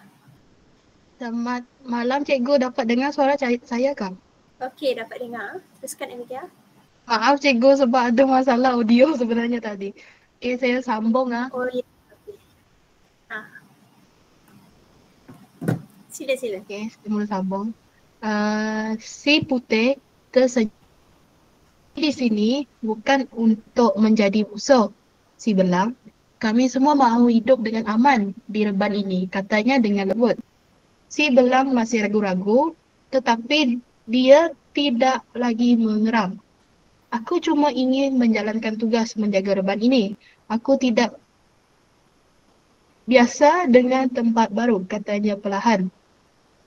Jadi itu saja. Itu saja cikgu. Baik. Dia tidak biasa dengan tempat ini. Seterusnya sambung Joel. Joel, dah ada ke? Kalau belum ada bagi kita masa 2 minit. Saya perlu tengok ayat Amy dulu. Amy, boleh send dekat situ?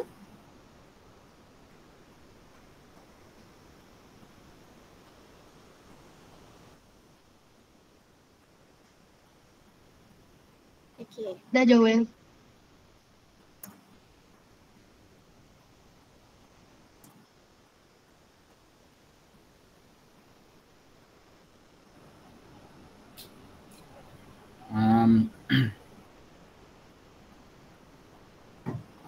Si belang pun merayau di sekitar reban sambil menyalak. Ayam-ayam lain mula ketakutan.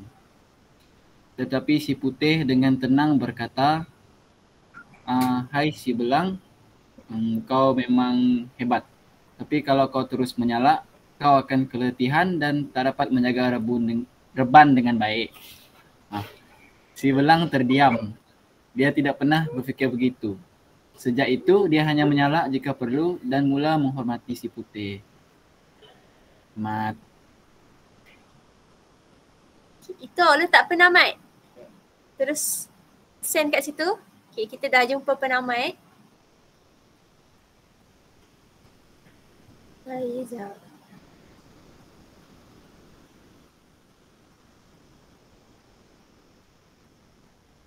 Okay.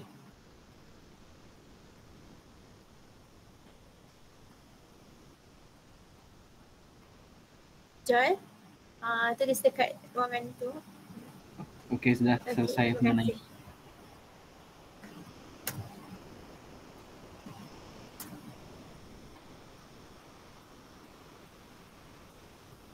Dengan tenang berkata,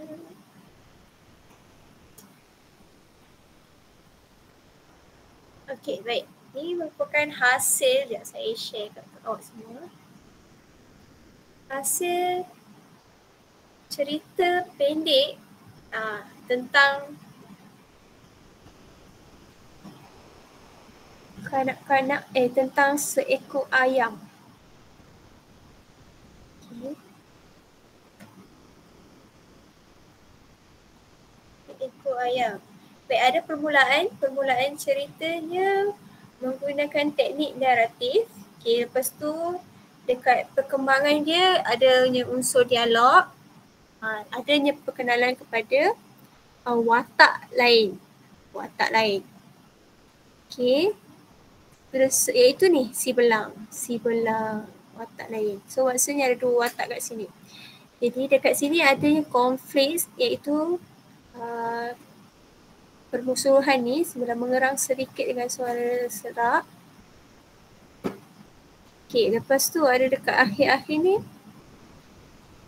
sekitar reban sambil menyalak. Ayam-ayam lain mengerut ketakutan. Si putih berkata, tapi kalau kau tersemerak kau akan keletihan. Okey, betul. Si belang terdiam. Dia tidak pernah terfikir begitu. Sejak itu dia hanya menyalak jika perlu dan mula menghormati si putih. Okey, so maksudnya dekat sini kita boleh nampak dia punya pengakhiran ataupun peleraian dia di mana si belang dia mula sedar akan kesilapan yang telah pun dilakukan. Mana dia perlu bertimbang rasa dengan si putih yang berada sama-sama dengan reban, dalam reban tersebut. Itu ayam dan juga ayam yang ada dalam reban tersebut. Okey. Jadi bila kita dah selesai cerita ni, barulah kita boleh tentukan tajuk kepada cerita yang awak hasilkan. Okey, kalau awak nak tentukan dari awal tak ada masalah. Tapi biasanya orang akan tentukan tajuk bila dah selesai menghasilkan cerita supaya dapat menggambarkan keseluruhan cerita. Jadi dekat sini kita boleh letak tajuk dia si putih dan si belang. Ada cadangan cerita lain? Ada cadangan tajuk yang lain?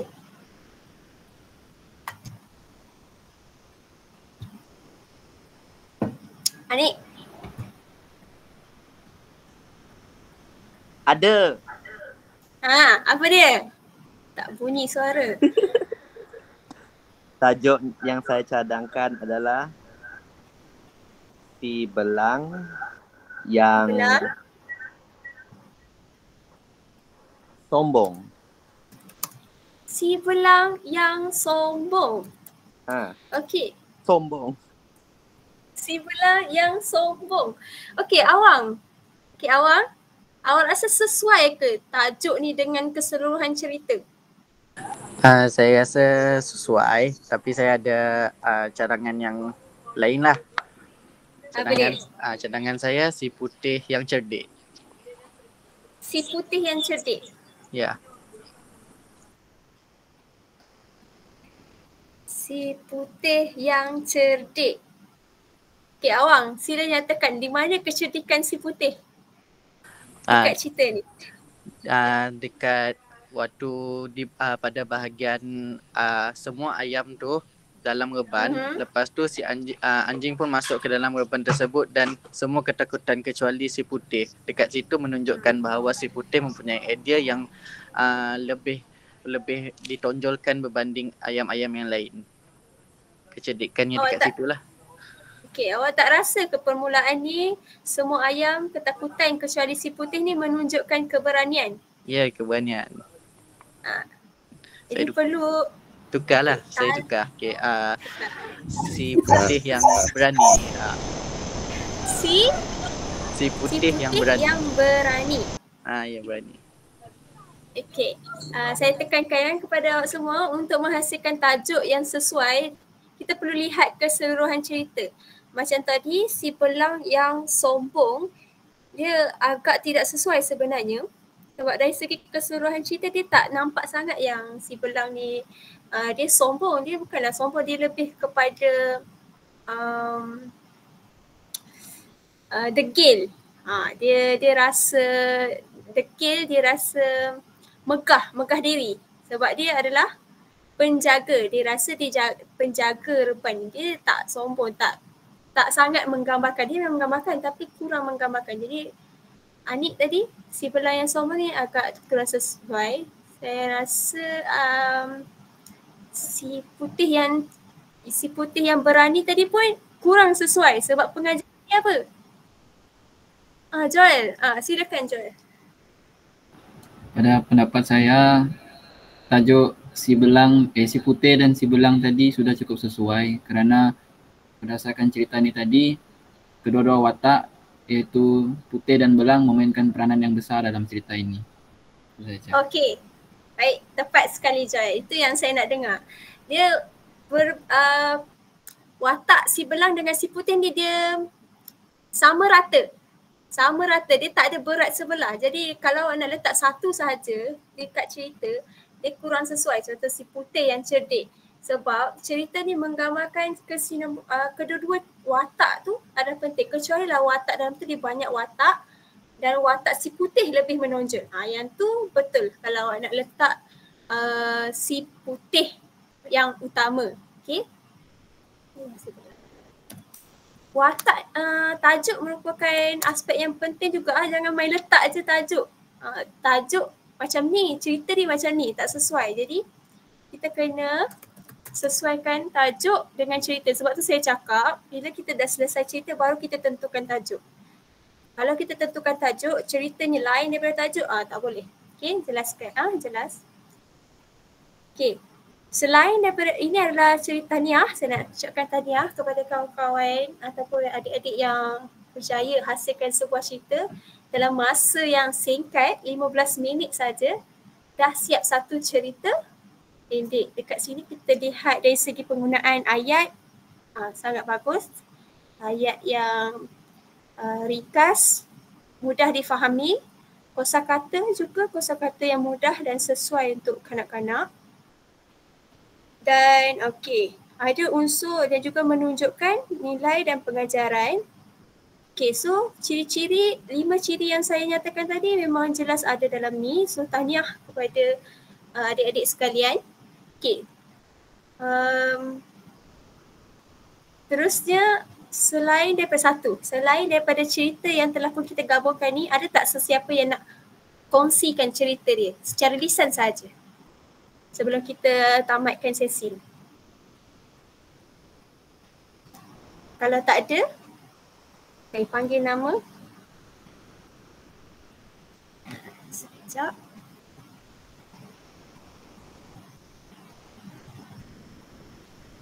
Roziana. Okey, Roziana. Rozi. Saudari Roziana. Roziana anak perempuan Enjang apa ni? Tak nampak full. Roziana? Rozi mana awak? Ada tak Roziana dalam ni? Okey, Roziana. Boleh tak kalau saya nak tanya soalan? Tanya soalan? Bukan buat cerita tapi nak tanya soalan. Awak jawab dulu. Sampaikan dulu cerita. Baru awak tanya. Tadi soalan, sisi soal jawab tadi awak tak nak tanya. Saya nak tanya selepas membuat cerita ni tadi. Okey, boleh kongsikan cerita yang awak rasakan sebab tadi saya bukan suruh yang saya panggil nama je buat tau. Saya suruh semua orang buat. Okey, saya punya cerita versi saya sendiri yang saya cerita tadi. Silakan. Genre dia adalah pengembaraan fantasi. Okey, teruskan. Okay. Pertama adalah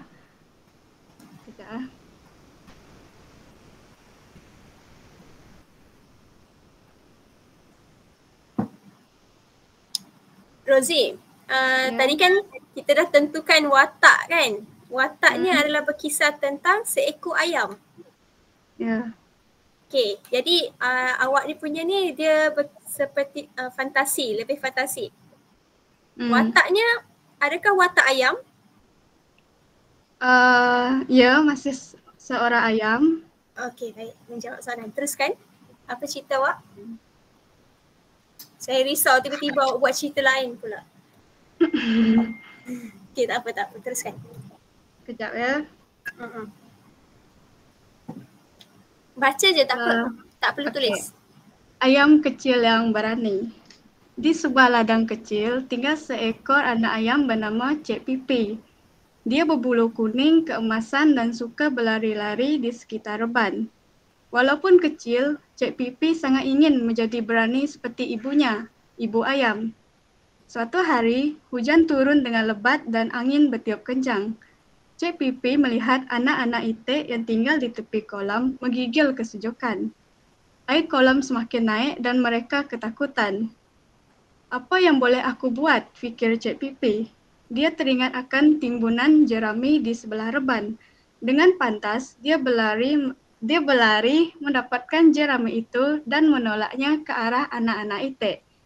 Cepat panjat atas jerami ini, katanya. Anak-anak itik pun melompat ke atas jerami dan terapung di atas air. Mereka selamat daripada tenggelam. Bila hujan berhenti, ibu itik datang dan memeluk Cik Pipi. Terima kasih Cik Pipi, kau memang ayam yang sangat berani, katanya. Sejak hari itu, semua haiwan di ladang memanggil Cik Pipi sebagai ayam kecil yang berani. Tamat. Okey, bagus. Terima kasih. Jadi apakah nilai dan pengajaran dalam cerita yang awak sampaikan? Nilai yang saya dapati daripada cerita ni adalah supaya kita sentiasa membantu orang lain, tolong menolong, seperti Cik Pipi menolong ibu itik tu dan anak-anaknya supaya tidak terapung di atas air. Okay, bagus. Terima kasih. Nampaknya awak memang fokus dalam sepanjang aktiviti kita ni, dan saya harap yang lain pun versi cerita awak tu simpan, jangan buang. Boleh dijadikan buku dan boleh digunakan di bilik darjah kelak. Okay, sebelum saya mengakhiri, terima kasih Rozi, Tania. Sebelum saya mengakhiri sesi perkongsian kita hari ini, saya nak bagi ruang untuk soalan.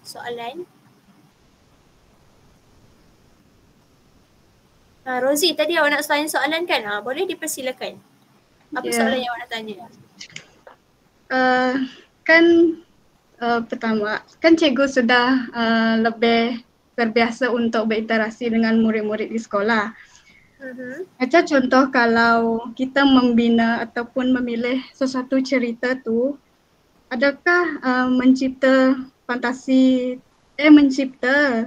dunia fantasi dalam cerita kanak-kanak tu, macam mana cara kita supaya tidak mengganggu imajinasi kanak-kanak tersebut? Macam supaya kanak-kanak tu tidak berimajinasi tanpa melampaui batasan yang macam boleh mengganggu pemahaman mereka dengan dunia sebenar. Menghasilkan cerita. Ya, menghasilkan. Silakan. Okay, cuba ringkaskan ayat awak tu. Menghasilkan cerita fantasi, unsur imajinasi tanpa mengganggu imajinasi kanak-kanak. Supaya kanak-kanak tersebut tidak terlalu berimajinasi tanpa melampaui batasan dengan pemahaman mereka tentang dunia sebenar dalam mencipta cerita. Okey. Faham. Maksudnya contoh kalau kita nak hasilkan cerita, supaya kanak-kanak tu dia tak lihat cerita tu macam tu, tapi dia ni realiti ada. Okay, sebab itulah saya cakap tadi, pemilihan watak kena sesuai dengan persekitaran, tahap kognitif, satu. Dan juga cara penceritaan, teknik penceritaan tu, unsur fantasi ya, tapi perlu diselitkan dengan nilai. Nilai yang boleh mereka kaitkan dalam kehidupan seharian. Okay, jelas Rozi? So maksudnya dekat situ dia sebagai guideline kepada titik kayu ukur kepada kanak-kanak tersebut supaya dia tidak melampaui, maksudnya dia bukan dalam imajinasi mereka tu tidak melampaui syariah lah, contohnya syariah Islamiah dan sebagainya. Okay. Jadi sebab itulah perlu ditetapkan dulu sasaran mereka, sasaran pembaca siapa. Watak perlulah watak yang rapat dengan kanak-kanak. Penceritaan perlulah sesuai dengan tahap kognitif dan juga nilai yang hendak disampaikan perlu ada. Okay. Kalau awak masukkan 4 perkara ni, mereka imajinasi mereka tak adalah sampai terpesong akidah dan sebagainya. Tak ada. Okay, jelas? Jelas. Okay, jelas ha? Saja. Ada soalan lain? Sama-sama. Okay, Syahrizan, silakan. Okay, cikgu, soalan saya kan tadi kita dah buat satu cerita tentang ayam yang berani. Kan watak cerita utama cerita tu, ayam tu berani. Kalau kita buat cerita yang watak utamanya menggunakan ataupun berunsurkan nilai yang negatif, adakah sesuai untuk kanak-kanak macam si ayam yang sombong contohnya? Si ayam yang sombong? Ya. Baik. Unsur yang negatif. Tajuk yang negatif tu sana dia boleh. Apa hal Anik? Kenapa Anik? Okay, saya jawab dulu lah. Dia unsur sedih. yang negatif contohnya tajuknya adalah si apa tadi? Si ayam yang sombong. Ya, si ayam yang sombong. Sebab okay, saya boleh.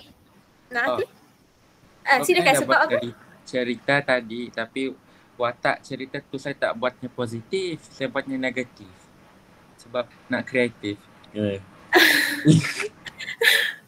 Okay, baik. cerita awak tu cerita bukan yang negatif tapi positif tapi negatif. Okay, tadi saya dah bagi tahu tentang pemilihan watak. Pemilihan watak. Kalau perasan dekat slide yang keberapa tadi tentang ciri-ciri sastra kanak-kanak yang baik. Okay. Jadi kalau awak nak letak watak tu negatif, awak perlu selitkan satu turning point ataupun titik perubahan di mana watak tersebut daripada negatif dia akan jadi positif di akhir cerita. Ada.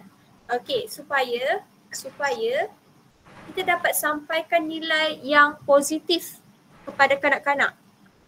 Kalau awak terus daripada watak tu negatif sampai ke akhirnya negatif, yang tu tak boleh. Sebab itulah dalam cerita tadi yang saya bagi tahu tadi, adanya perkembangan, klimaks dan juga peleraian. Itu adalah fungsinya.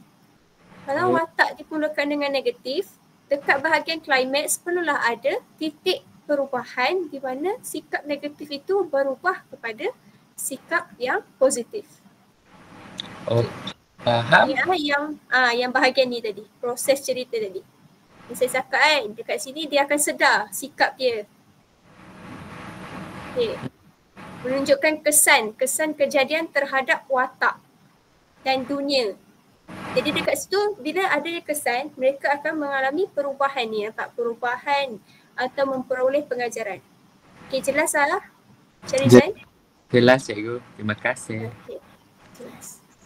Pastikan nilai itu ditekankan dalam setiap penghasilan sastra kanak-kanak. Okey, seterusnya ada soalan lagi?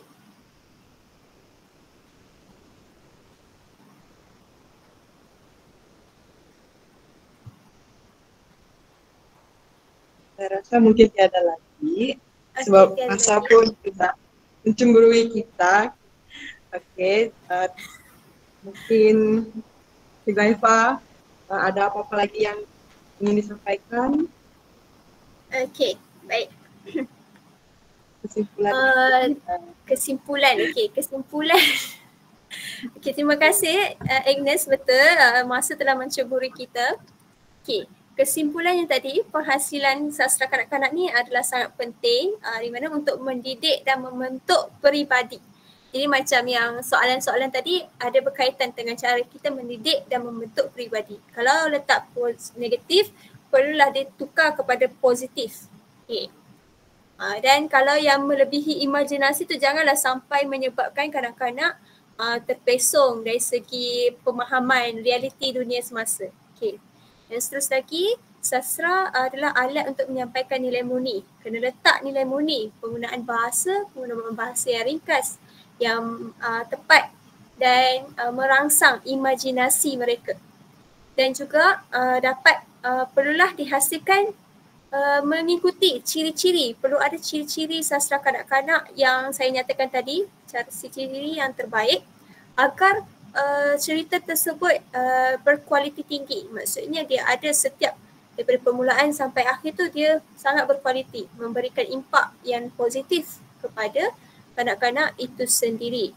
Jadi saya harap berdasarkan perkongsian dan juga aktiviti yang telah pun kita lakukan sebentar tadi, perkongsian yang telah dihasilkan dan aktiviti yang dilakukan tadi dapat memberi input untuk adik-adik semua dalam menghasilkan sastra kanak-kanak yang baik, menepati ciri-ciri yang terbaik dan boleh digunakan dalam pengajian di sekolah kelab. Okey, itu sahaja daripada saya. Sekian, terima kasih.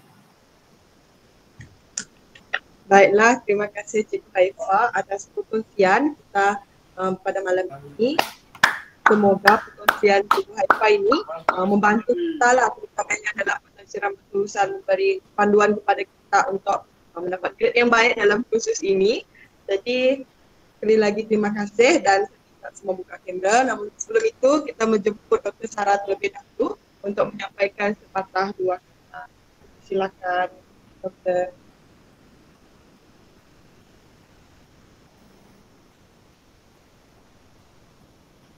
Eva, terima kasih Eva. Sama-sama. Apa khabar awak? Alhamdulillah, sihat doktor. Baik. Terima kasih kepada Agnes sebagai moderator pada malam ini ya. Baik, saya nak ucapkan terima kasih kepada Haifa lah, Cikgu Haifa.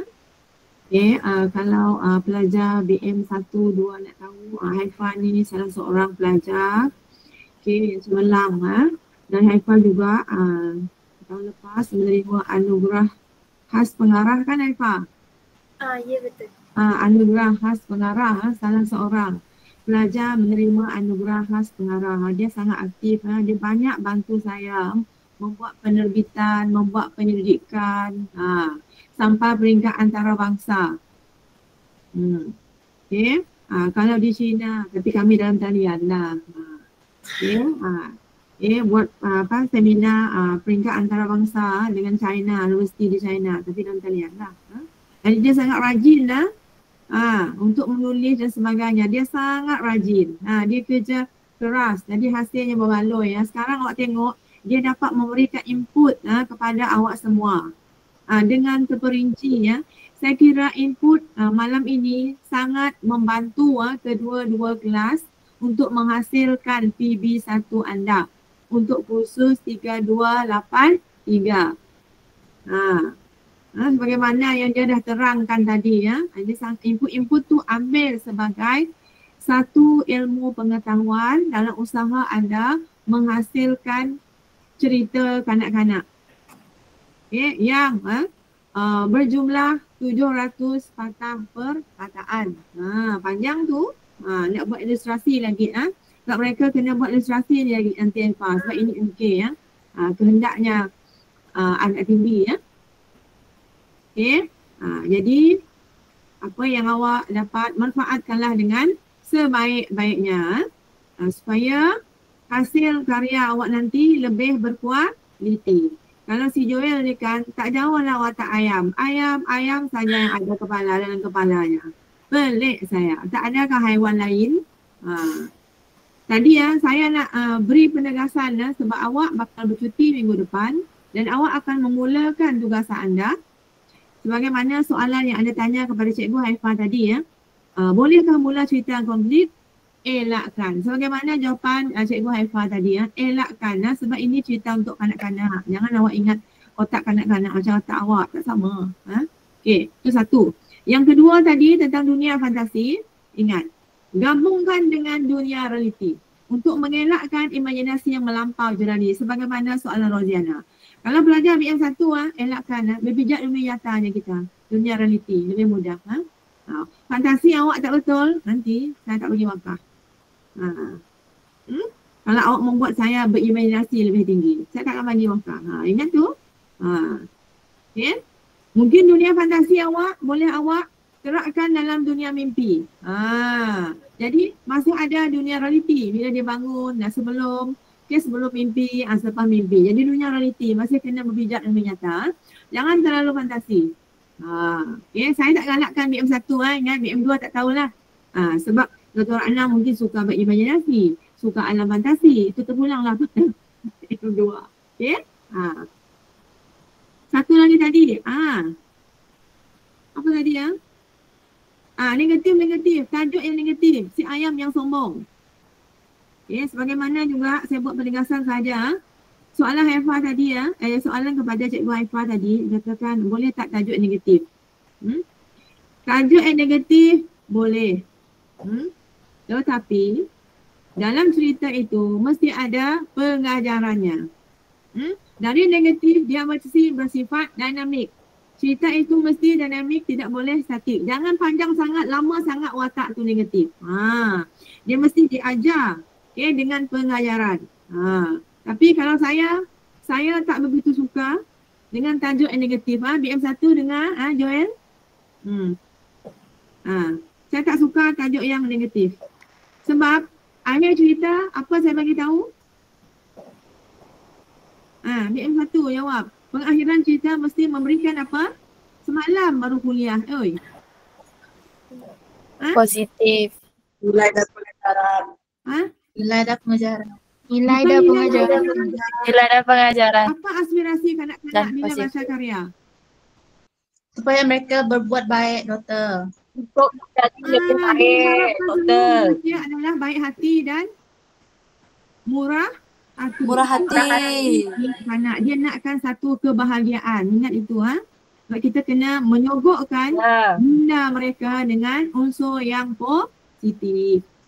Saya cuba buat penegasan untuk perkara-perkara yang signifikan sebelum anda semua menghasilkan karya nanti Itu saja daripada saya dan saya ucapkan berbanyak-banyak terima kasih kepada Cikgu Haifah. Tengok inilah salah satu kemenjadian guru. Kemenjadian pelajar, kemenjadian guru. Jadi awak 49 orang ini mungkin satu hari nanti saya akan panggil anda untuk membuat perkongsian seperti ini untuk pelajar-pelajar junior yang akan mengambil kursus ini nanti Kalau saya rasa awak layak, awak cukup kompetensi untuk memberikan perkongsian seperti ini, maka saya akan jemput anda.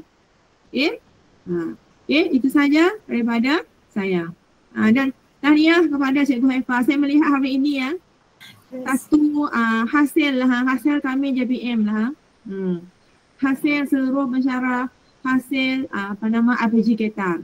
Betul-betul menjadi, ada kemenjadian. Tengok dia cerita tadi usaha dia. Dia buat tu, dia sangat rajin buat alat bantu dan sebagainya. Sebab saya adalah guru penyelia dia. Kan Haifah, fasa 1, fasa 2, Haifah semua di bawah saya. Dia sangat rajin buat ilmu binaan baharu, buat inovasi untuk murid-murid di sekolah. Sangat rajin dan menarik. Dan saya mengharapkan agar Haifah, Cikgu Haifah terus cemerlang dalam memberikan sumbangannya kepada anak didik di sekolah Lasal Kelang. Sekolah murid-murid lelaki. Mungkin agak mencabar tapi dengan ilmu dan yang dia ada, dia akan dapat untuk menghadapinya. Itu saja daripada saya dan saya kembalikan kepada saudari Agnes sebagai moderator pada malam ini. Sekian, terima kasih. Okey, terima kasih Dr. Sarah atas kata-kata amanatnya kepada kita. Semoga kita memperoleh kejayaan dalam kursus ini. Dan sekali lagi terima kasih kepada Cikgu Haifah untuk sesi rakan KPP bagi kursus PMP 3283. Jadi sekarang sebelum kita menutup sesi ini, saya nak semua buka kamera. Saya nak semua menampilkan muka anda sebelum kita tidur. Ya, kita ambil gambar. Semua dah buka. Cantik. Nanti dulu belum? Okey. Belum. Dr. Ratna mana? Besar. Okay. Dan ni gambar saya jerebu. Kenapa Doktor jerebu? Kamera tak gelap ke Doktor? Ya, saya tak berapa jelas. Okey. Okay, sedia? Okey. 1, 2, 3. Kejap. Okay, one more. 1, 2, 3. Okay, dah. Okay, terima kasih semua. Okay, terima kasih semua. Selamat berehat. Terima kasih. Terima kasih Cikgu Haifah. Okay, bye. Terima kasih Cikgu Haifah. Sama. Haifah, awak tak balik Kelantan Haifah? Oh, saya balik doktor. Lepas tu saya balik awal sebab saya jaga stamp. Jaga exam. Betul. Oh, jaga exam. Ya. Okay, doktor. Okay. Terima kasih doktor. Terima kasih Haifah. Terima kasih doktor. Ada masa jenguklah di Sarawak ni. InsyaAllah. Positif awak ada Haifah, nanti datang. Dirancang. Tahun depan akan datang. Okay, terima kasih doktor. Nanti kalau ada apa-apa kita jumpa. Terima kasih. Okey, boleh doktor. Dari tadi tetap sengih-sengih. Nanti ada Agnes akan buat ada sijil nanti Haifah bagi kepada awak. Untuk awak ni mata kredit awak boleh masuk dalam mata kredit. Okey semua, bye-bye, selamat malam, tidur lena. Dah ngantuk saya ni. Okay, bye.